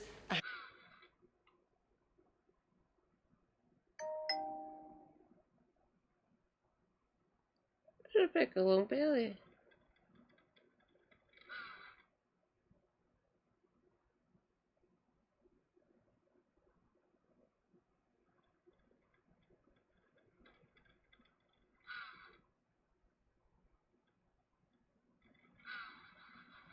Oh, there she's there. Give me a minute. The English Channel, but of course you won't. This is a gimmick. It's a pathetic attempt by a weak Prime Minister who has lost total control. Over 5,000 of my constituents signed this petition, and they do not want this government poking their noses into their private lives. My constituents are not illegal migrants. They did not break into this country. They are decent, hard-working people whose fathers and grandfathers and great-grandfathers fought in 2 world wars to secure our freedoms. And every single working person in Ashfield is now going to be penalised because of the failures of this government. You don't need a digital ID to work in this country. You need a national insurance number backed up with a driving licence, a passport or some photo ID. And my message to the government, Sir Edward, is quite clear. You allow undocumented men into our country with no ID at all. You pick them up and place them in luxury hotels with no ID at all. You then give them a free... I've seen those hotels. There's some here in Glasgow, by the way. They are not luxury. They're not. Thanks, Tories, for that one, by the way. Bunch of fucking bastards. Free asylum claim and free legal aid with no ID at all. Yet you are ordering my constituents in Ashfield to get digital ID, and then you have the cheek to call us fascists. That's what they do. So just leave my constituents alone.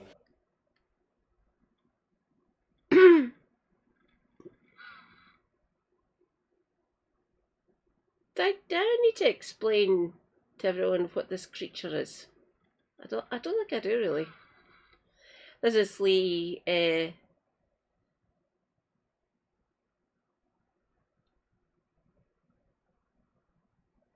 Oh, I forgot. It's 30p Lee. He started off as Labour, then he changed to the Tories, and now he's Reform. He's a dickhead. And concentrate on clearing up the mess that you lot created. Bagley.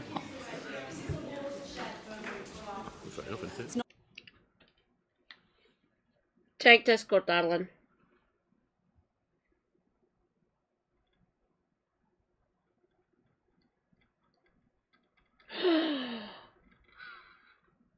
Rejoice, comrades. Red Rust. Hi, Red. Everyone go and follow Red Rust 308. They be based. They be streamer. They be chill streamer. They play Oxygen Not Included, or Baldur's Gate 3, or Terraria. Hi, Red. Great to see you, comrade. I will say again, everyone go and follow Red Rust. They are based. Not a good one. Now, the arguments for this are that it will help tackle illegal working, but sadly the evidence doesn't stack up. Across Europe, nations with long-standing ID card systems, Germany, Spain, Portugal, Belgium, Greece, haven't seen reductions in irregular migration as a result of ID cards. In fact, some have larger... No, some random geek, he do be sorry, I keep on misgendering them. Some random geek, they do be lurking in the void. They be on YouTube. They also be lurking in the void on Twitch, oddly enough. He is bored at work. They are bored at work. Sorry, again. I will learn eventually. Don't worry. They're lurking in the void, so you're not alone, Davinia. Some random geek. They do be watching while being bored at work. I will say again, everyone go and follow some random geek. They're cool. Shadow economies than our own. Now, Estonia, the poster child of digital ID, actually has a bigger underground economy than Britain. So assuming that this new system will somehow suddenly make rogue employers obey the law when they've ignored the paper checks for some time is just for the birds. Now, Correct, Rebecca. Correct.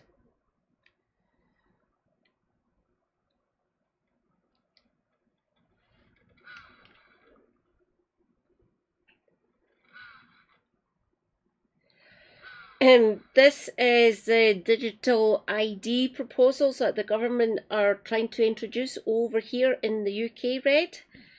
So it wasn't in their party manifesto. It wasn't what they were running on to get voted in to be government last 4th of July, oddly enough. This wasn't in the party manifesto that got published for all of the people of the UK to read. Basically their pitch to become the government after the Tories basically fucking collapsed. But this is an authoritarian push trying to bring in digital ID, aggregating all the data that gets accrued by us British citizens. I don't like it. I don't trust this government with that data. Plus, outside actors, capitalists essentially, and bad actors who might actually hack this information for their own personal gain. I don't want this power to be installed in any way, shape or form. It's fun. They're really starting to piss us off, really.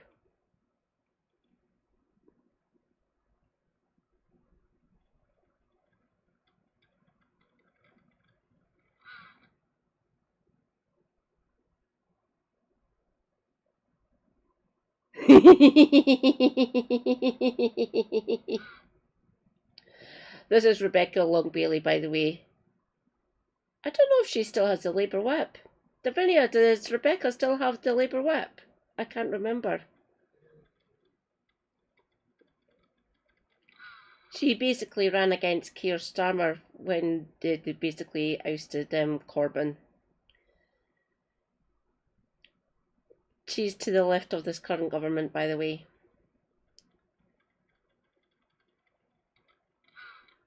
Good choice, sweetie. Good choice.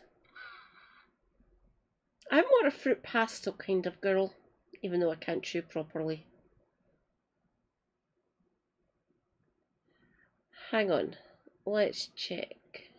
She's an independent. Rebecca.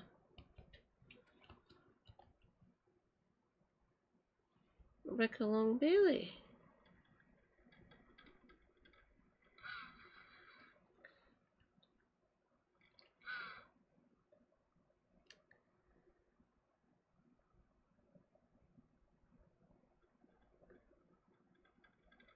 Hang on. I've already donated, thanks.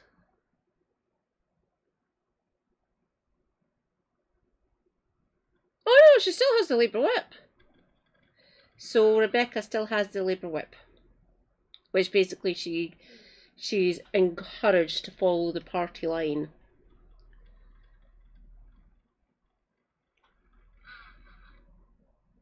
Bloody hell, she's the same age as me. Christ. And she's from Manchester. Oh, she's still part of the Socialist Campaign Group.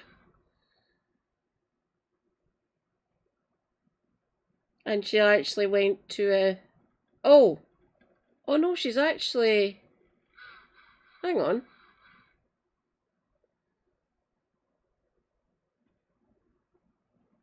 Is she Labour or is she an independent? She got the Labour whip back, right. So, there we go.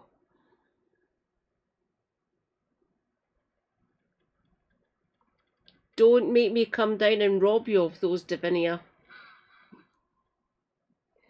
You know the big tube ones that you get usually around this time of year in the lead up to Christmas? Super Happy usually buys me fruit pastels. Taste of childhood, essentially. That's why I keep on going back to them. Don't get me wrong, I like fruit burst. Or opal fruits if you wish, if you're old like me. The real fear here is that argument aside, we'll actually be building an infrastructure that can follow us, link our most sensitive information and expand state control over all of our lives. And the Minister must understand why people are concerned. This doesn't arrive in a vacuum, it sits alongside a worrying pattern. The accelerated rollout of facial recognition, attempts to weaken end-to-end encryption and data laws that strip away privacy protections. And we must remember, Britain has no constitutional right to privacy. Parliament can, in a single vote, grant or remove protections that people in other democracies take for granted.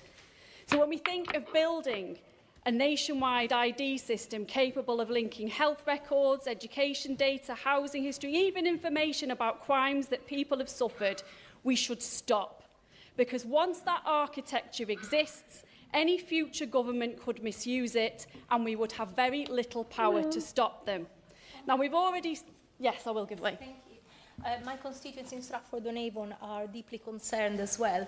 Millions of people would need to rely on a government-built identity tool to access work and services. Does the honourable member accept that the risks of data and privacy breaches and errors remain... Oh, is the left wing of this current government still... Well, Labour, as you suspect, were basically based to actually help the labour of this country, the working people of the UK. That's what they were explicitly set up as. To dampen down the revolutionary aspects after the October Revolution, essentially, which really should be November. But that's when Labour was set up back about 100 years ago, just slightly over 100 years ago. But they were set up to be like left-wing, like sock them really. But not now. No. This current Labour Party in government, they're not. They're for the party of capitalists now. Really, you can think of them as like the One Nation Party, like the softer versions, the softer. Not that they fucking exist that much anymore. The softer versions of the GOP, really, Fred. I don't like this government in any way, shape, or form. Obviously, I'm still a Marxist. Still an eco-socialist. But no, they don't represent Labour in any way, shape or form. They don't. And this is government reach of the highest order that I will denounce. I will try to stop it with every fibre of my being. It's one of the biggest, it's one of the hugest government overreaches done since I've been able to vote here, essentially. 97 onwards, by the way, because I'm old. That was my first general election, 97. Labour landslide. Rejoice. Tony Blair. Still scum. Still a war criminal, as far as I'm concerned. But yeah, they don't represent Labour.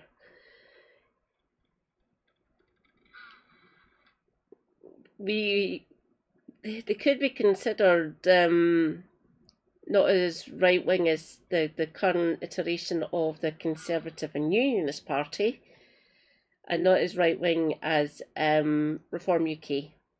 That's Manfrog, or Nigel Farage, if you wish. I call him Manfrog because reasons. He doesn't deserve recognition in my eyes. He really doesn't. I despise him. You're noticing a theme here. I don't like a lot of the elected politicians. A lot of them got voted in being disingenuous bastards, really. Fun times. I will say again, I hate this Labour government with every fibre of my being. Considerable. Yes, I completely agree with the Honourable Lady. And we've already seen the consequences of reckless data sharing already. Migrant victims of domestic abuse, rape and trafficking have all too often been frightened to report crimes because police forces routinely pass their information on to immigration officers. The harm is real, the offenders go unpunished and communities are less safe. And even if we set aside the civil liberties concerns, there's a basic practical problem here. UK governments of all stripes don't have a good track record of keeping our data safe. Serious cyber incidents are rising year on year. Critical institutions from the British Library to the Legal Aid Agency to the One Login platform have already been criticised for major security flaws. And then there's the... Yes, very quickly, yes. My constituents have also raised some concerns, particularly around cybersecurity. But one of the examples that I have is that one of my members was told by the DWP that they were defrauding the system for child benefit when they were not, because they had data stolen. And so I'm concerned that potentially our current government systems need to be far better so that you could demonstrate, if such a thing happened, that you were the genuine holder of that data. Thank you. Thank you. The Honourable Lady is spot on. We've all got constituency stories that replicate her experience. Now, finally, there's the question of exclusion. As we've heard, millions of people in Britain don't have reliable digital access. Millions more don't have the basic digital skills required to navigate systems like this. So introducing mandatory digital ID risks shutting people out of work, out of housing, out of healthcare and out of public services. So today I urge the Minister, for the sake of our rights, our safety and our democracy, drop this plan. Listen, Griffiths. Thank you, Sir Edward. It is a pleasure to serve under your chairmanship this afternoon, and I'm grateful to the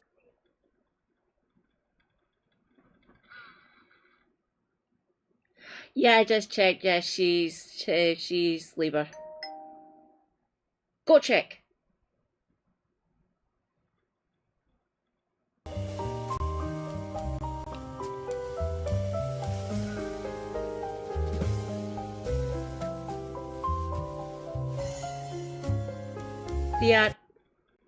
Theatrics, Red. Theatrics. Yeah. People in the chat wanting the goat to burn. Let's see, sense fun.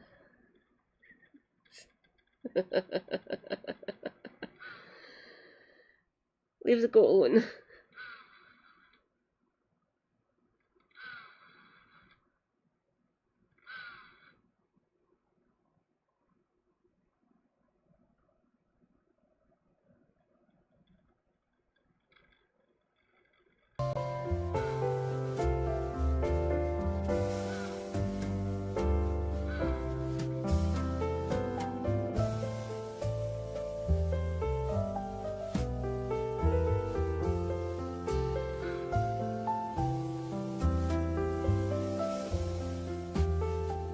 Has she managed to put it up yet?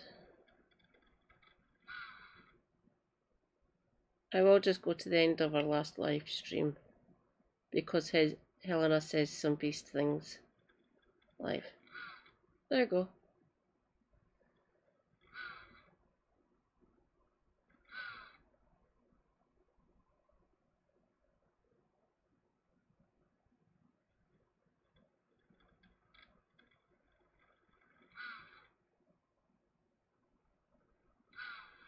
On Scotland's energy in the latest campaign videos. I mean, it makes sense if you. They would have to admit that London is actually really nice. And it's nice at the expense of everywhere else, which could be as nice if they had the level of investment that London gets, but they don't have it because we don't redistribute enough from the southeast to the north. And that is that is quite literally the result of the policies of the David Cameron administration. If you look at the areas that saw the biggest council cuts, it was the poorest councils that got the biggest cuts from Cameron era austerity. Like the biggest kind of the places that kind of kept up their council budgets the most post austerity. She didn't. She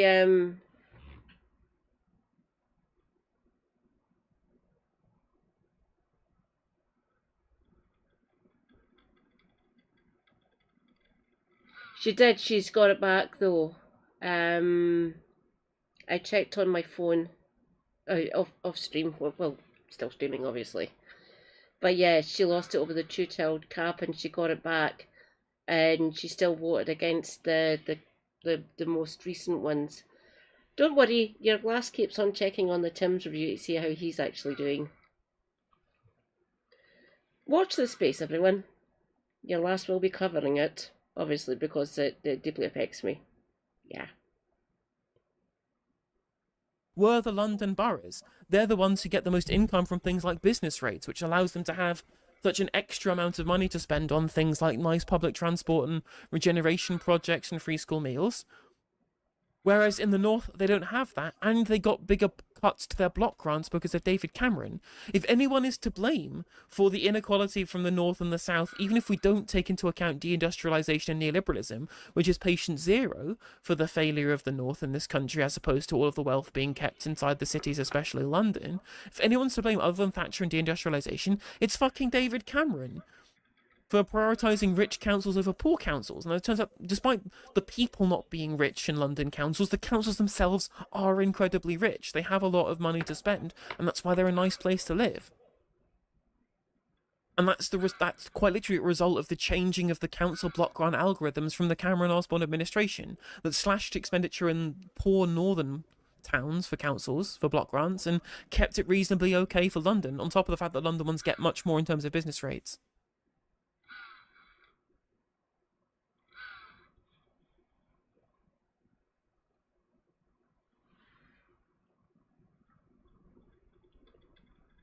Rosemary, yes, Glasgow is amazing with great transport services and free museums and art galleries. The power of social funding, basically funding things here in Glasgow. Rosemary is correct. Thank you, Rosemary. You are a beast. Another Scottish person, by the way, Rosemary. There do be a lot of us Scots in Helena and Kev's chat, for many reasons. We're more left-wing than the neoliberal governments that usually get voted into Westminster for reasons. It's like we're more left-wing up here, really.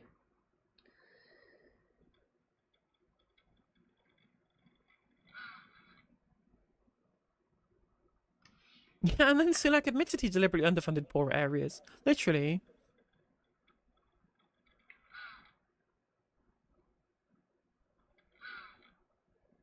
Have to punish us poors, obviously. We're scum. We don't deserve funding. We don't deserve proper public services, apparently. I always try to counter that narrative, by the way. Yeah. Your last will be here denouncing most of the BS that comes out of Westminster, oddly enough. And I'll keep on saying this. Don't come at us. Don't even test us. Not worth it. You really don't want this you really don't want this shitty Scottish woman being annoyed at you. You're not going to like it. You're really not. Nah. I hope you get a bloody nose at the Holyrood elections and at the Senate elections.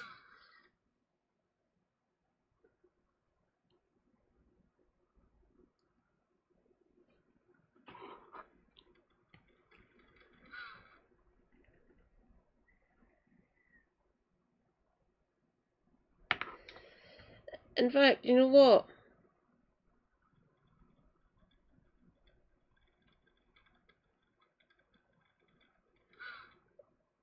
Let's see if Big Brother Watch has a channel. Big Brother Watch.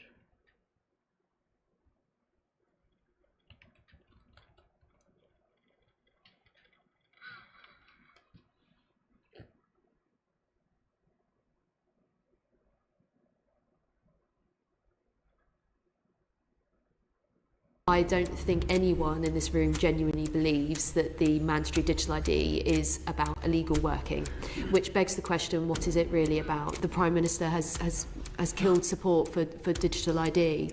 We can see that in the polls. We also see it in the fact that the petition, the e-petition on this issue, is the 4th biggest petition in British history. We've never had nationals need to have a permit in this country to go about our everyday lives, and so the mandatory nature of what has been proposed would introduce that. But thank you very much. Silky Carlo, I'm the director of Big Brother Watch. We're a privacy and civil liberties non-profit, non-party campaign group in the UK.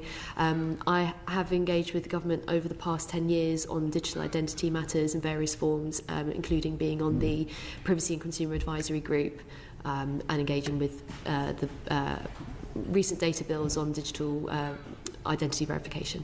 What risk do you think, like, the mandatory element of digital ID presents to somebody's privacy and other rights? I think that the mandatory nature of the proposed digital ID. Who am I talking? I'm talking to you. Excuse me.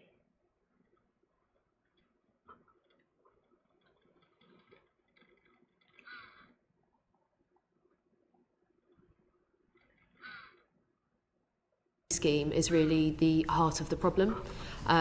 Digital identities are something that we all use every day in various different ways, but a government-issued mandatory digital ID has the potential to create a incredibly intrusive system of.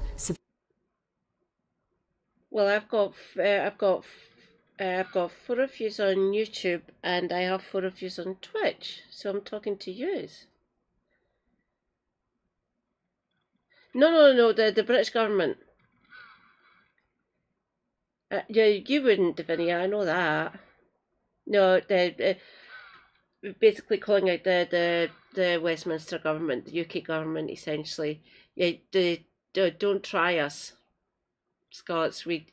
And obviously lots of people in England and Wales and Northern Ireland as well. The consensus around us say, fuck off, don't do digital ID, essentially. Yeah. Feel free to email your MP if you think it will get you anywhere. Trust me, I've already emailed my MP, but she seems to be following the party line, oddly enough. She's Labour, by the way. Feel free to check her out. Maureen Burke. I don't like her. I want my SNP. Well, lass, she's a little bit older than me. I want my SNP MP back. I didn't vote Labour at the last general election. I never intend to vote Labour ever again in my entire fucking voting life. I'm not going to do it.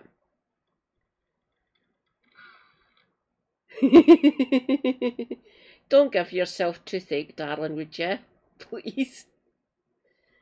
Enjoy your snacks, though, but please be careful. Surveillance, data collection, it opens up possibilities for the government to issue and revoke permissions in certain ways. And I think where I disagree slightly about the e-visa, the e-visa scheme is something we should certainly talk about because it has been blighted with very serious issues, which has obstructed people from accessing essential services. But a visa is essentially a permit. We've never had nationals need to have a permit in this country to go about our everyday lives. And so the mandatory nature of what has been proposed would introduce that suddenly we would be a country that is on licence, that needs a government permit to do something that otherwise we would have the freedom to do. And I think in terms of giving people, and in fact why your inboxes are so full perhaps, is that mandatory nature of the ID coupled with a restriction on liberty, which is what the government has suggested, for something you would otherwise lawfully be able to do. Now, unless you have this digital ID card, you won't be able to work. And already other government departments are talking about renting, benefits, education, etc. So I think that we would be having a completely different conversation if the government were talking about a system it thought was so attractive that if it made it available, lots of people would want to use it. Instead, it's a mandatory system that is paired with restrictions on people's liberties. And we have got questions on e-visas later, so if we can just focus on the specifics around the mandatory nature. Do you have any examples of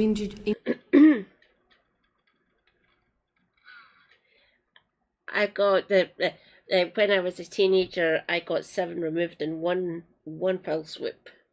I was meant to be getting real tricks. I was meant to be getting braces, but they decided not to do that because they found an instability in my jaw. So this up here and the joint. When I was 12 years old, they knocked me out. They took the 7 teeth. Then when they decided not to go through with giving me the braces, my auntie had to come and rescue me from the dental surgeon, essentially, in Perth City Centre. She took me back to her house, to my auntie's and my uncle's house, and waited for Mum to finish work. I was knackered. I was completely not zonked, but completely. I wasn't knocked out. I just changed the way my brain kind of worked for a few hours.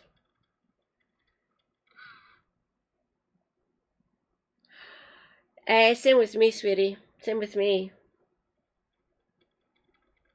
I had to get. I don't have any of my wisdom teeth left. They had to get pulled for different reasons, obviously. But yeah, still the same instability in my jaw, and it's gotten worse over the years. The TMG, the temporal mandibular joint up here. Where is it? Up here. It doesn't work correctly. It's misaligned, so my jaw is kind of displaced a bit by a few millimeters, which makes chewing rather fun. Yeah, I don't have any of my wisdom teeth.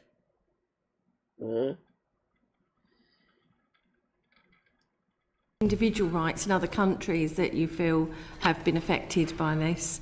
Yeah, talking of the Aadhaar scheme in India, something that's often overlooked is that scheme has even been linked to citizen deaths. Through, for example, accessibility problems. That's a massive biometric identity system of over 1 billion people. And that has access issue, because it's required for access to welfare, access issues have been documented to have resulted in people actually dying. So incredibly serious consequences. Also, that system holds health data and has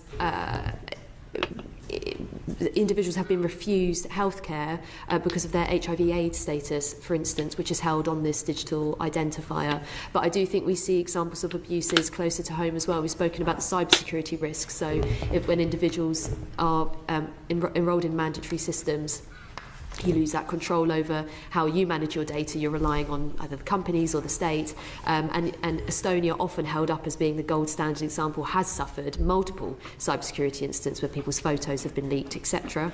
And on a more individual basis, for example, a police officer in Estonia was fined for checking his fiance's criminal record. So you get access problems as well, where people get unauthorised access to giant databases. Finally, how do you see it going forward, a kind of a creep in digital ID that people's privacy and human rights are at risk? Is that something that worries you? We are incredibly worried about function creep with this system, and right from the off, really, I think the warning signs have been there. This was introduced by the government as something ostensibly to tackle illegal working. I don't think anyone in this room genuinely believes that the mandatory digital ID is... I haven't had anything capped. My middle sister, so I'm the eldest of three. So there's myself, my middle sister, and my younger sister. So there's 18 months between myself and my middle sister, and there's 4 years between me and my younger sister. My middle sister said having her teeth capped.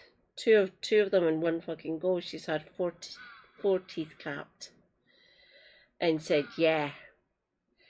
And she has quite a bad reaction. The most prevalent painkiller that they give is tramadol for those sort of interventions, dental-wise at least. And she doesn't have a good time when she actually takes the tramadol. It takes away the pain, but it causes other issues essentially. I feel for my darling, I do. She has asked me, how do you cope with your dental issues, with your actual jaw being suspect, to say the least. She's rather diplomatic in her language when she asked me about that. Not fun. Nah.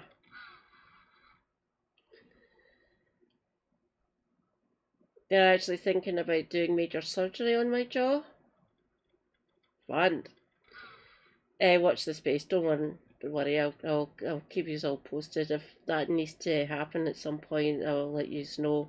And I'll probably not stream for a good couple of weeks after if I need to get that surgery.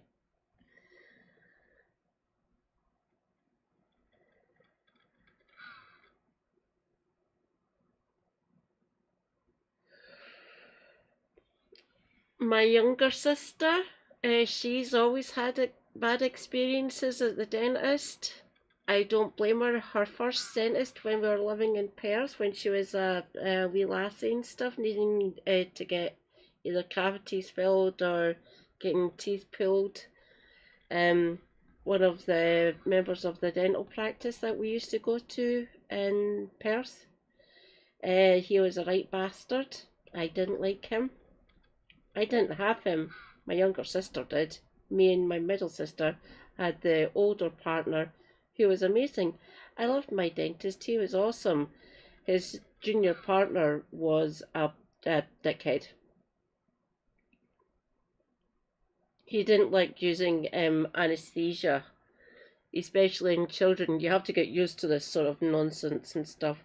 No, fuck off. You're basically torturing my little sister. Thanks, Dr. Leishman. He's no longer among us, thankfully. But yeah, he didn't like using. He wanted to impose this on children as his patients with no anaesthesia, getting like teeth pulled and getting cavities filled and things of that nature. So no. Yes, some dentists are right bastards, aren't they? All the dentists I've had have been really good. They've been really respectful, and they explain it fully to me and to both my sisters now. Still doesn't mean that my younger sister likes going to the dentist. She does take care of her teeth and stuff, but sometimes things crop up and you still need to go to the dentist, and she hates going. She understands the necessity of going to a dentist, still doesn't mean she likes it. I feel for my darling, I really do.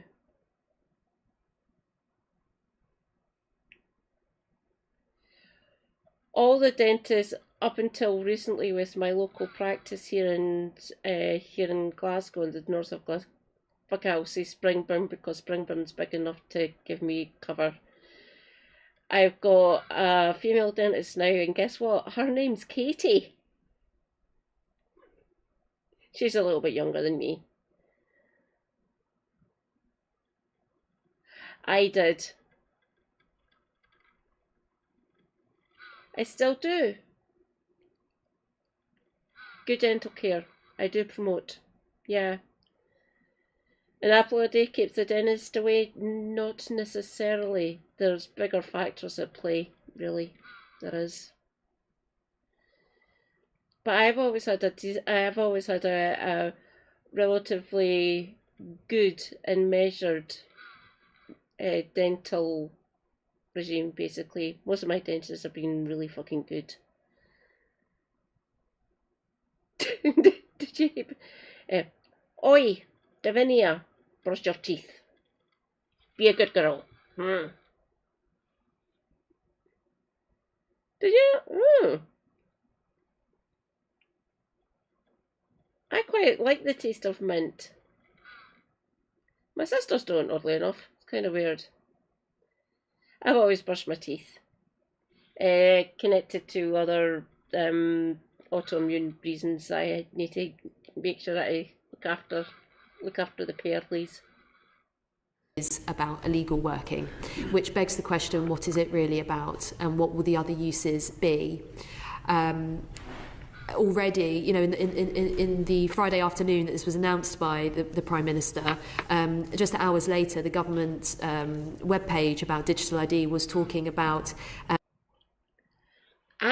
I know why that happens. Depends on the amylase content and the microflora in your cake hole, essentially. It does burn a lot of people, especially if you use the mint-based, like the peppermint-based ones, the toothpastes, that is. Try clove-based toothpaste. That might not be as harsh on you, and it might not as burn as much. Obviously, personal experience if you want to try it. But yeah, I've always liked mint. It hasn't... it's not been like a harsh burn, it's been like a pleasant sort of tingle, really. But I like mint. It depends on the composition of what's in here.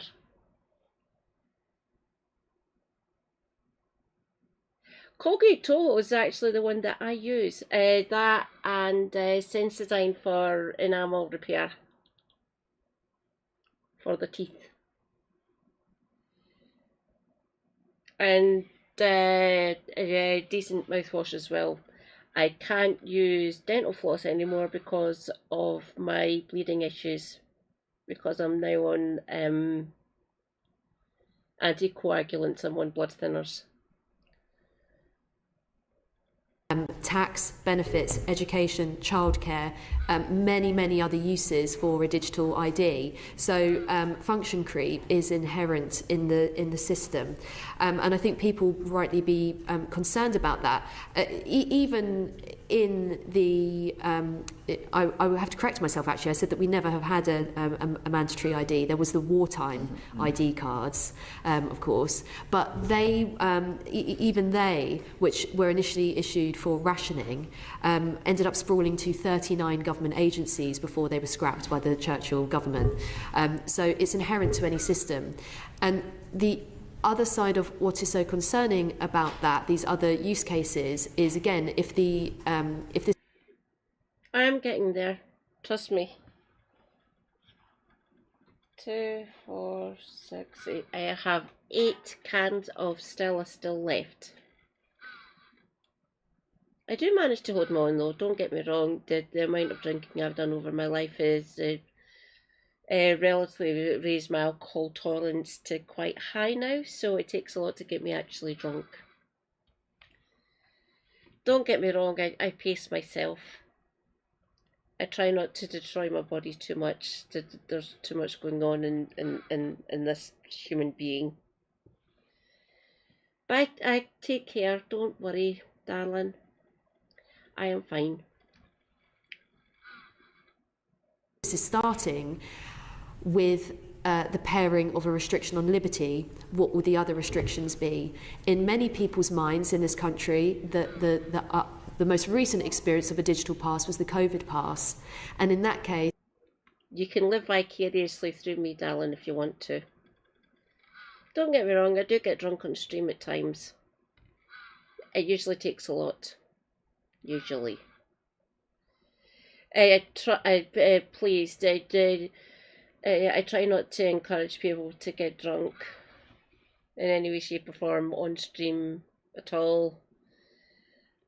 My body is built up a tolerance for it. I am rather naughty. I use alcohol as a painkiller because I can't go into NSAIDs for lower digestive reasons, lower GI tract reasons. So I use alcohol as... Oddly enough, my liver function is usually quite stable. Quite lucky, really. And so is my kidney function. They check that every now and again with the blood works that I get every 3 months, essentially. That's what my younger sister does. She drinks to get drunk. She doesn't do it as much now, though. She keeps on worrying about me, but she doesn't. I keep on saying to her, you don't realise how high my alcohol tolerance level is now from years of drinking quite a lot. Trust me, I have calmed down in my 20s up until my early 30s. I drank. I really drank. Like serious damaging levels of alcoholism back when I was younger. I'm not doing it as much now, thank God. I can't afford it in the first place. And secondly, I don't think my body could handle me going back to how I used to drink when I was in my 20s. Seriously, the amount of damage I've probably done to myself is probably still happening.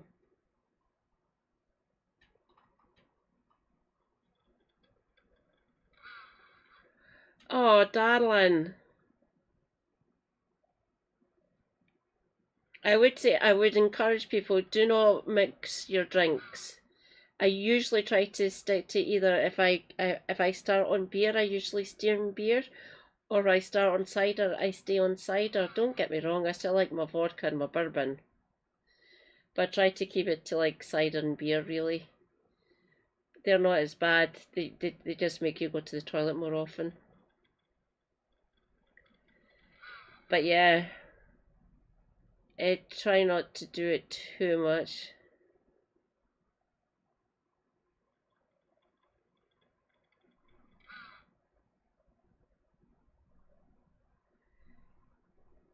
We're probably in the same sort of situation, darling. Davinia. I will say again, I try not to drink as much as I used to. Seriously, I don't drink as much as I used to in my early 20s, so like between the ages of like 20 and 25. I literally tried to destroy myself with drink because I was working for BT at the time. Oddly enough, when I was the manageress of a bar up in Perth before I moved down to Glasgow, or Clydebank if you wish, I didn't drink that much. I had a couple of glasses of wine, maybe a vodka or two, then go home. But now that I've moved, since I've been with Super Hubby, I did drink quite a lot when we first got together because we met in a bar. Not Solid, well, yeah, fuck it, both of them. The Solid Rock Cafe and Rufus T Fireflies on Hope Street in Glasgow. I drank quite a lot. I have calmed down, trust me on that one. I will say again, I can't afford it as much, and I physically can't do it anymore to myself. Because if I go past a certain level, I literally do just start throwing up, which isn't delightful. It hurts me to do so. And because I've no gallbladder anymore, I'm bringing up pure stomach acid, which is not good on the teeth, or the throat, or the tongue, or anything. I will say again, please be careful in your drinking habits, everyone. There were restrictions placed on people depending on where you could go and what you could do based on your vaccination status, for example.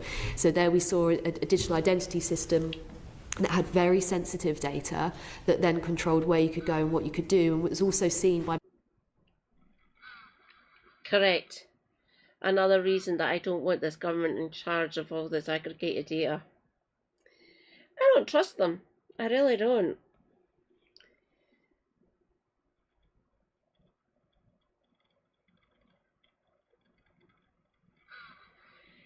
The reason I can get drunk and still stay on bed while I'm on benefits is because Super Happy is a fucking genius when it comes to the shopping. He is quite good, actually. Yeah.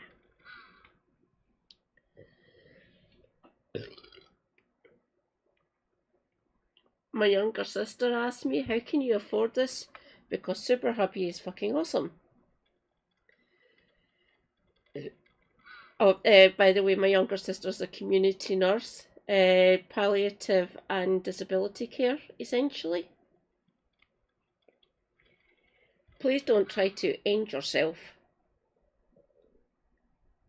Yeti Hubby, yes. I will keep on repeating that Super Hubby is Super Hubby for a fucking reason.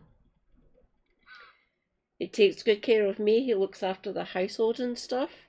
I try to help around the house, obviously. But the majority of the things that need done to run a household, he does them.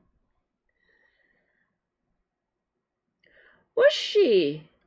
My mum was a family planning nurse and a midwife. Praise be mum. She be based. She was a really good midwife and family planning nurse.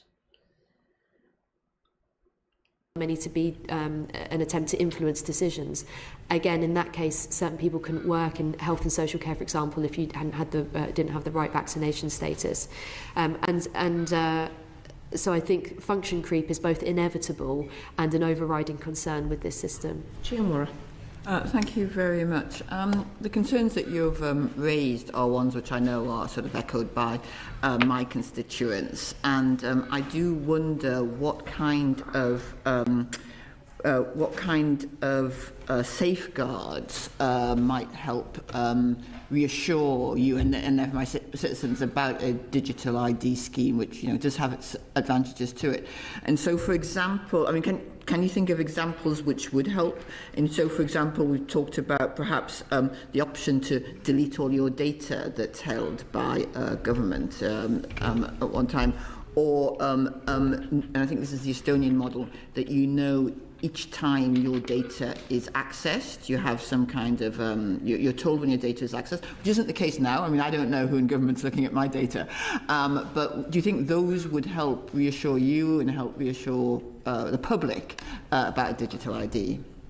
I think that it's likely that the way that this announcement has been managed makes it irrecoverable for this government and potentially for the next 5 to 10 years. I'm afraid to say, I think the Prime Minister has killed support for digital ID. We can see that in the polls. We also see it in the fact that the petition, the e-petition on this issue, is the 4th biggest petition in British history, second biggest petition on a non-Brexit issue. Your constituents are up in arms about it, and I think it is because of that, the way that it's been introduced, the fact that no one really believes it's about immigration and it might be about something else.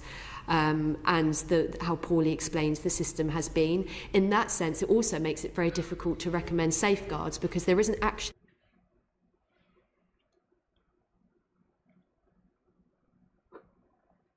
Pin message.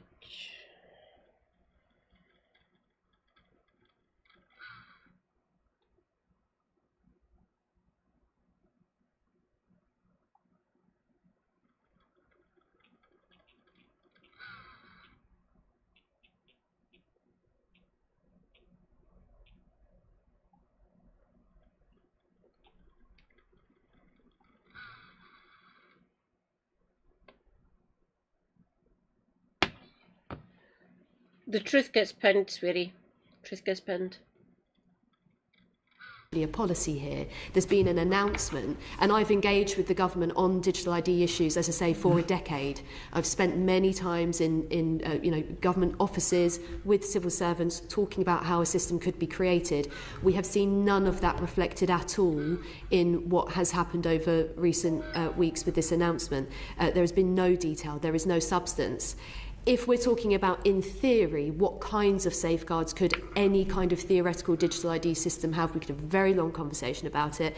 Certainly the starting point would be that it shouldn't be mandatory, that it should be optional, and that people can then take up a government-issued digital ID if they feel that it benefits them, that it should be something that they can exercise total control over, that they get to choose who sees their information, where, when, and for what purposes.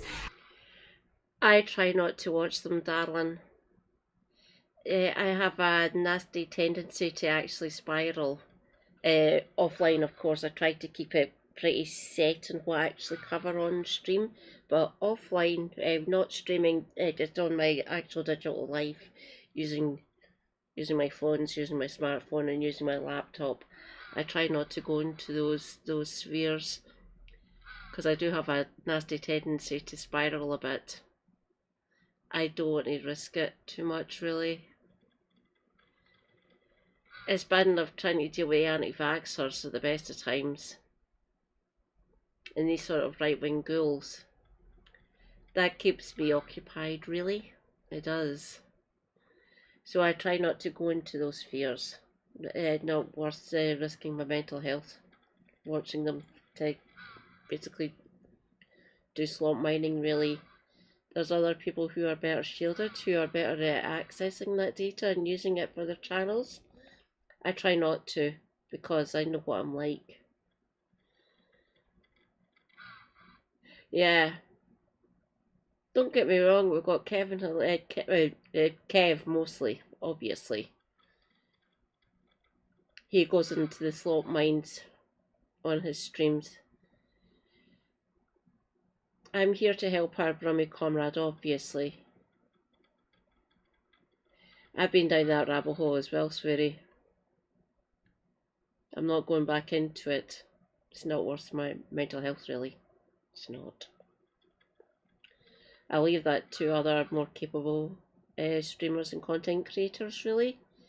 Coffeezilla does it. I do hope he does okay. I do. And obviously the other ones who go into the slot mines, the Lunar Box, Destiny at times, and Hassan as well. I stay off those channels for many, many reasons. Yeah. Yeah. I know, it's a waste of both of them, darling. As. And critically, as Ruth was saying as well, that we don't see a merging of government databases, which is a really big risk with digital ID systems. The taxman can see your GP records, etc. Well, I have to say that is also an impetus with these systems, because the argument will be, well, why can't DWP see your health status? Why can't we integrate that? So in many different circumstances, there will be a strong impetus for that data to be shared, but that was something that would have to be very strongly legislated around to ensure that it couldn't happen. Thank you. So I'm interested. So I have a background in the health service as a surgeon. So I'm interested in how the digital ID might link to the health record. You were talking about this just now, and it seems to me that if we could allow people ownership of their own health record, which was held digitally, that would give people agency over their own health. We already have that. We already have that. We have access to our health records. We just need to make an appointment with our GP, and we can get access to our health records. I have full access to my own health records, so I can actually educate the masses about what it's like being disabled and stuff.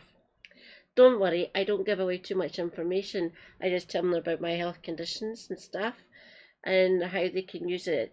Other disabled people it can help them navigate the benefit system and the health system as well.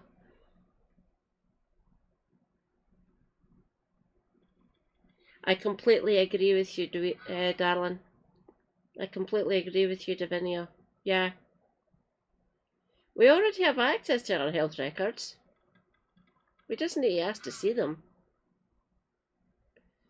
I've got an appointment on Monday with my GP before I get my COVID and flu vaccine.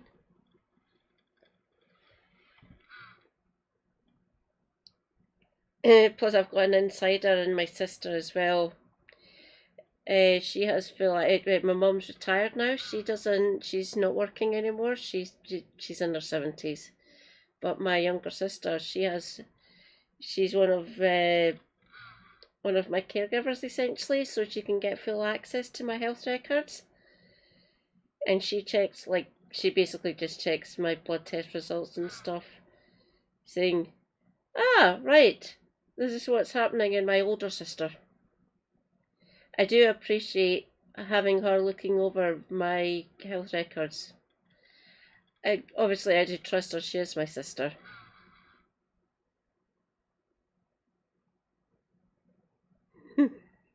I know exactly what my health records say about me. Don't worry, I will not tell you everything, obviously. Just let it be known, I am disabled. I have been disabled for over 30 years at this point. I want to educate people to help other disabled people navigate the health and disability benefits aspect of being British. I want to help people, I do. And educate people about autoimmune diseases and arthritis and things of that nature. Okay. And it would be an incentive for people to voluntarily take a digital ID, which would then be usable across different health agencies. Everybody... Oh, sorry, darling.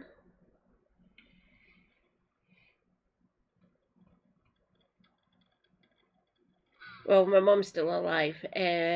My biological dad's been dead for 5 years now.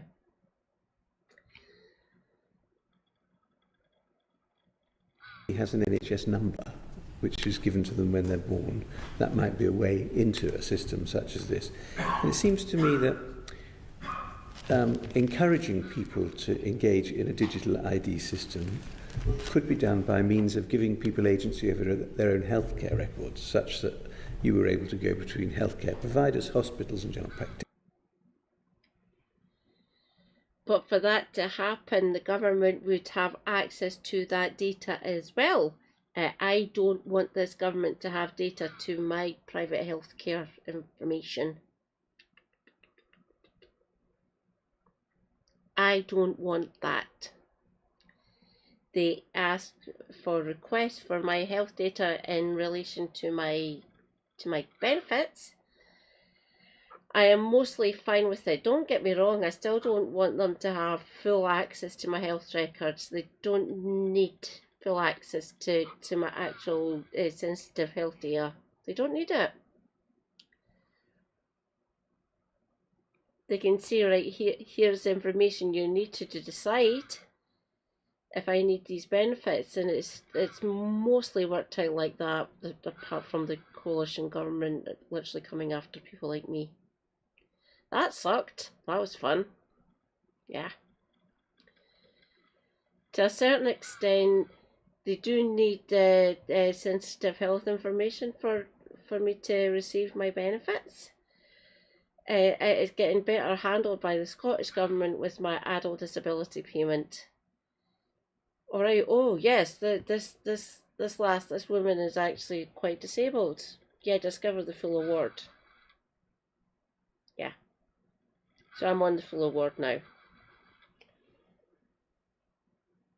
Practitioners with your own health record, and if you knew what was in your health record, a little bit more about your health, you would probably look after it a bit better. And so I would like to see the question of how the health record is incorporated into a digital ID spoken about a little bit more. Do you think that there's any mileage in thinking about it like that? No. No. I will say again, I don't want this government having access to my sensitive health data. I don't. That noise can fuck right off. She's the same as me. I do hope your mum didn't suffer too bad. Obviously, I know what rheumatoid arthritis is like. I got diagnosed with it when I was 11 years old. It sucks. Yeah.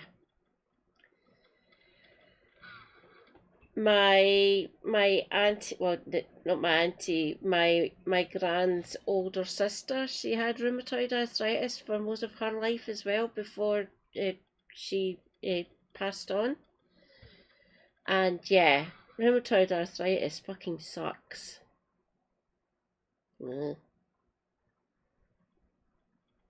Yeah, the rheumatoid arthritis is a long-term condition. But yeah, it doesn't kill us, it just makes our lives somewhat miserable, really. It really did suck. Still sucks. Osteoporosis and osteoarthritis are really quite bad. I don't like them. Still going to be suffering though. Yeah. The legal position is that people have the right to access their health data. It could be presented in a much easier way for sure, but I would be very sceptical about that being used in a kind of carrot and stick situation where, you know, if you have easier access to your health data, then you enrol in a digital ID, which is actually something different to just accessing your health data. You should just be able to access and control your health data irregardless of a digital ID. Thank you, Chair. I just want to focus specifically on linking the digital ID to the right to work. I think you've been really clear on your kind of fundamental concerns and I suppose areas of principle which you disagree with. Is there any really specific concerns that you have around linking it to the right to work? What has been proposed is a multi-billion-pound system.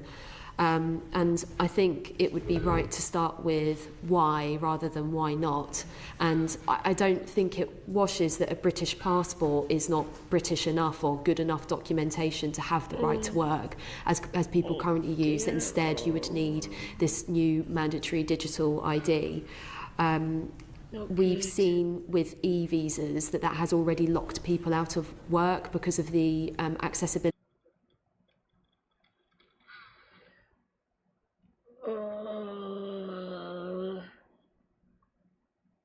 Having that sort of, I'll call it system-wide failure that septicemia actually causes. Yeah.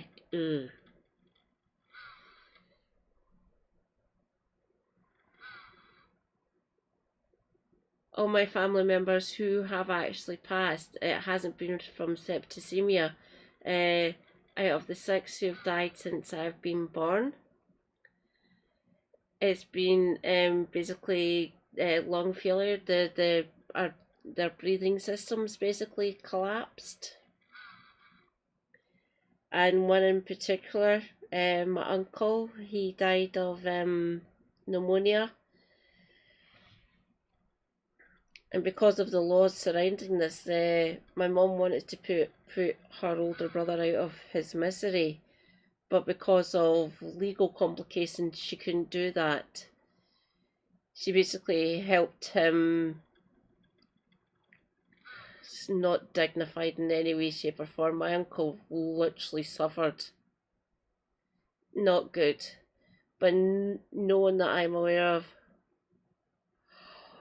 Oh dear God. Oh darling. Your poor mum.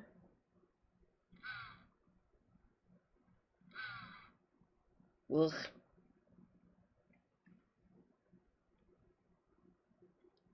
And technical problems that there have been with that scheme. So learning from that, aside from the principled issues and the rights issues and the lack of a basis for why this is necessary for right to work, we'd be very concerned about the practical implications of that. You know, and bearing in mind that it's everyone from. The government's been talking about teenagers as well, so it could be somebody doing their first paper round up to a pensioner working in their garden centre. It's a massive, massive scope for who would then be forced into this mandatory digital ID scheme. Do you think there's any policy area in which digital ID would be justifiable in terms of supporting to help to enforce the law? I'm not really sure that there's. I mean, I've never heard an argument that you know, we could enforce this area of the law so much better if only it were that we had mandatory digital IDs. It's just not something that I've come across, unless you go to a very extreme end of the surveillance spectrum.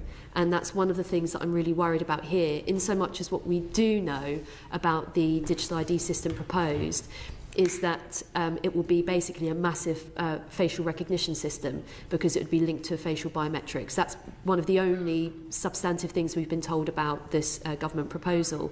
So that means that you would have around 50 million British adults with their sensitive personal biometric data in a system, and quite unusually as well, lots of foreign nationals as well, millions of foreign nationals. It's not actually a British only system because it relates to everyone who's working here. And given that this has been introduced at a time when the government is also backing a significant expansion of facial recognition surveillance in this country, and that we have also found, without discussing with Parliament, the government is now using the passport database for facial recognition searches, I'd be very worried about how, as you say, from a law enforcement perspective, this new gargantuan biometric system could also be used for that extension of surveillance. Could you just outline how you think the government should account for digital exclusion when developing its plans for digital ID, whether that be mandatory or indeed not mandatory? So the facial recognition aspect could introduce some exclusion factors because of the issues that there have been with misidentifications and facial recognition, particularly around race and gender, and also certain disabilities. But also you know, inclusion in a system doesn't always need to mean that people are forced into a digital or a technological system, for example. I think there would have to be an offline alternative for the many, many people who don't have good connectivity, who don't have good digital skills, but also to acknowledge there are many people that don't want to be forced into a system like that don't want to have smartphones. I mean, the whole conversation around smartphones is changing as well, but the idea is that everyone would have a smartphone with a very, very essential piece of data on it. And I think that might not stand the test of time as well. I just exposed the dangers of digital ID to Parliament. Now the fight against digital ID needs you. Head to no-to-digitalid.co.uk to take action.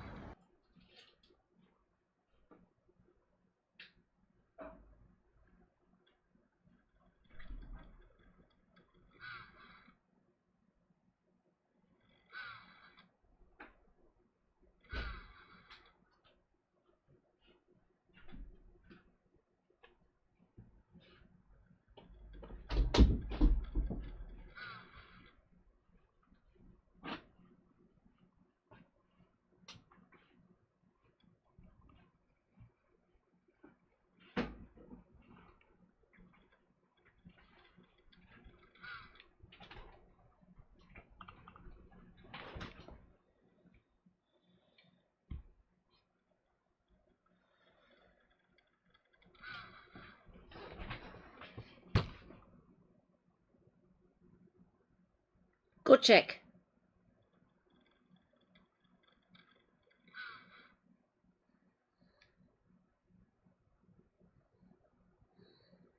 Hi, Dan.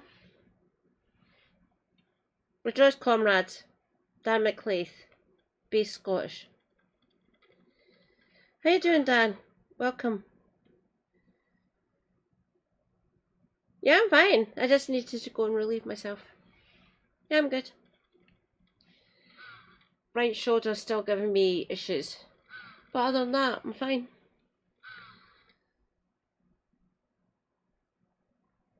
How about some fun shorts?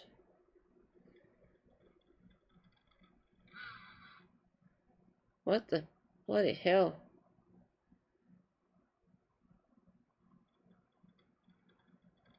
Pissed off with the planet.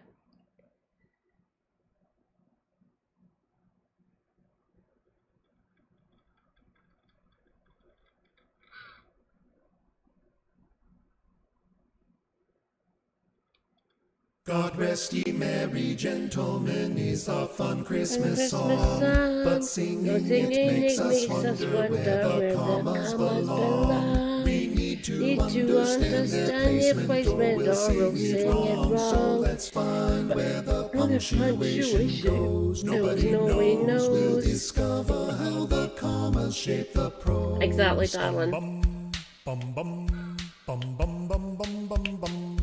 A comma before gentlemen needs to readdress. SDA after God could be something like less. Are they married gentlemen invited to distress? Song about bros, some fellows having a dose, hanging about celebrant repose. The comma after God won't make sense anymore, unless this she is being this world and good for your. In which case this means it control God, your ready car. Hung up a quiet God bestows boisterous prose, the asking God for order to impose. With two commas, God your words, I swear to emphasize. Like damn it, faint your merriment and go to bed, their guys. So peep by revelry that we antagonize. The song casting Kyler Rose's bold rose and pose. What seems like it's kind of on the nose. At this point we've been through each comma possibility. So as a last resort we'll turn to the song's history. The comma before gentlemen is right apparently. That's where the single comma goes. Now we can close. God rest ye merry, all who fix typos. Although technically speaking, a mistake made with a comma isn't necessarily a typo. It could have just been an error that was made by... God rest ye merry gentlemen is a fun Christmas. English is fun, isn't it? And if the language is garbage, so is the grammar. Fun, really. I got an A in my higher English, by the way. And I still call English absolutely fucking garbage for many, many reasons. I can't remember what I've posted to my watch later. Let's check, shall we? Oh my god.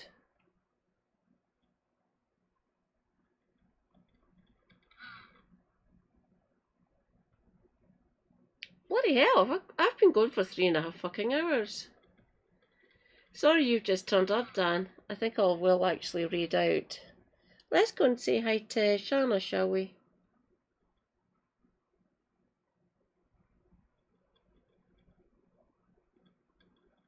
You know, darling, as long if I'm in the background, being a chill Scottish, oh, Raptors live.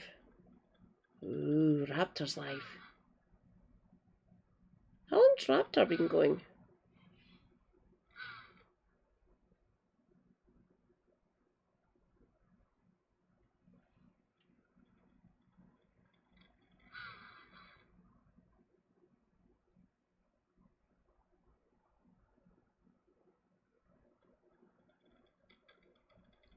God, it's been going for fucking 5 hours. Alright, let's check happy.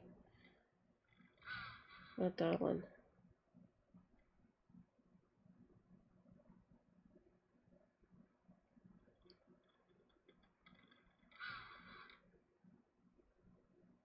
Four and a half? Yeah, let's go and say hi to Cappy.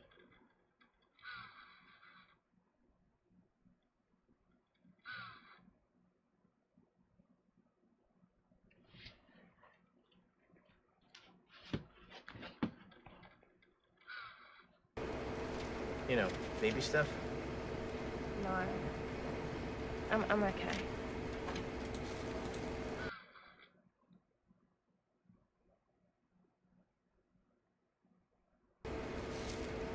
Well, hang in there. Yeah, you too.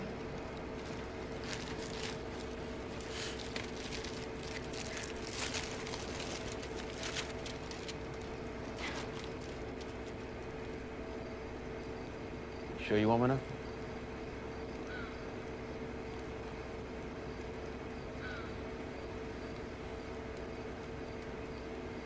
내 옆에서 없어지면 안 돼.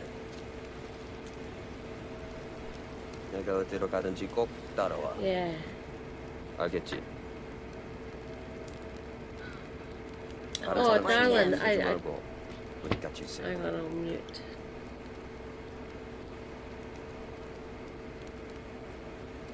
Yeah, Hurley's cool. I will mute darling for a minute. I still haven't figured out how to read out on YouTube yet, darling. At this point, I don't think it's... Fuck it, I will just leave it as is.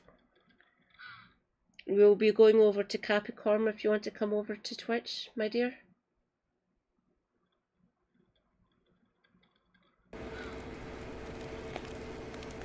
We must have been at about 40,000 feet when it happened. Hit an air pocket. Dropped maybe 200 feet. The turbulence was... Stay hydrated. Self-care is good care. Take your medicine, Is baby. anybody else having a Stay problem based. with leg? Free Palestine. I'll catch you later.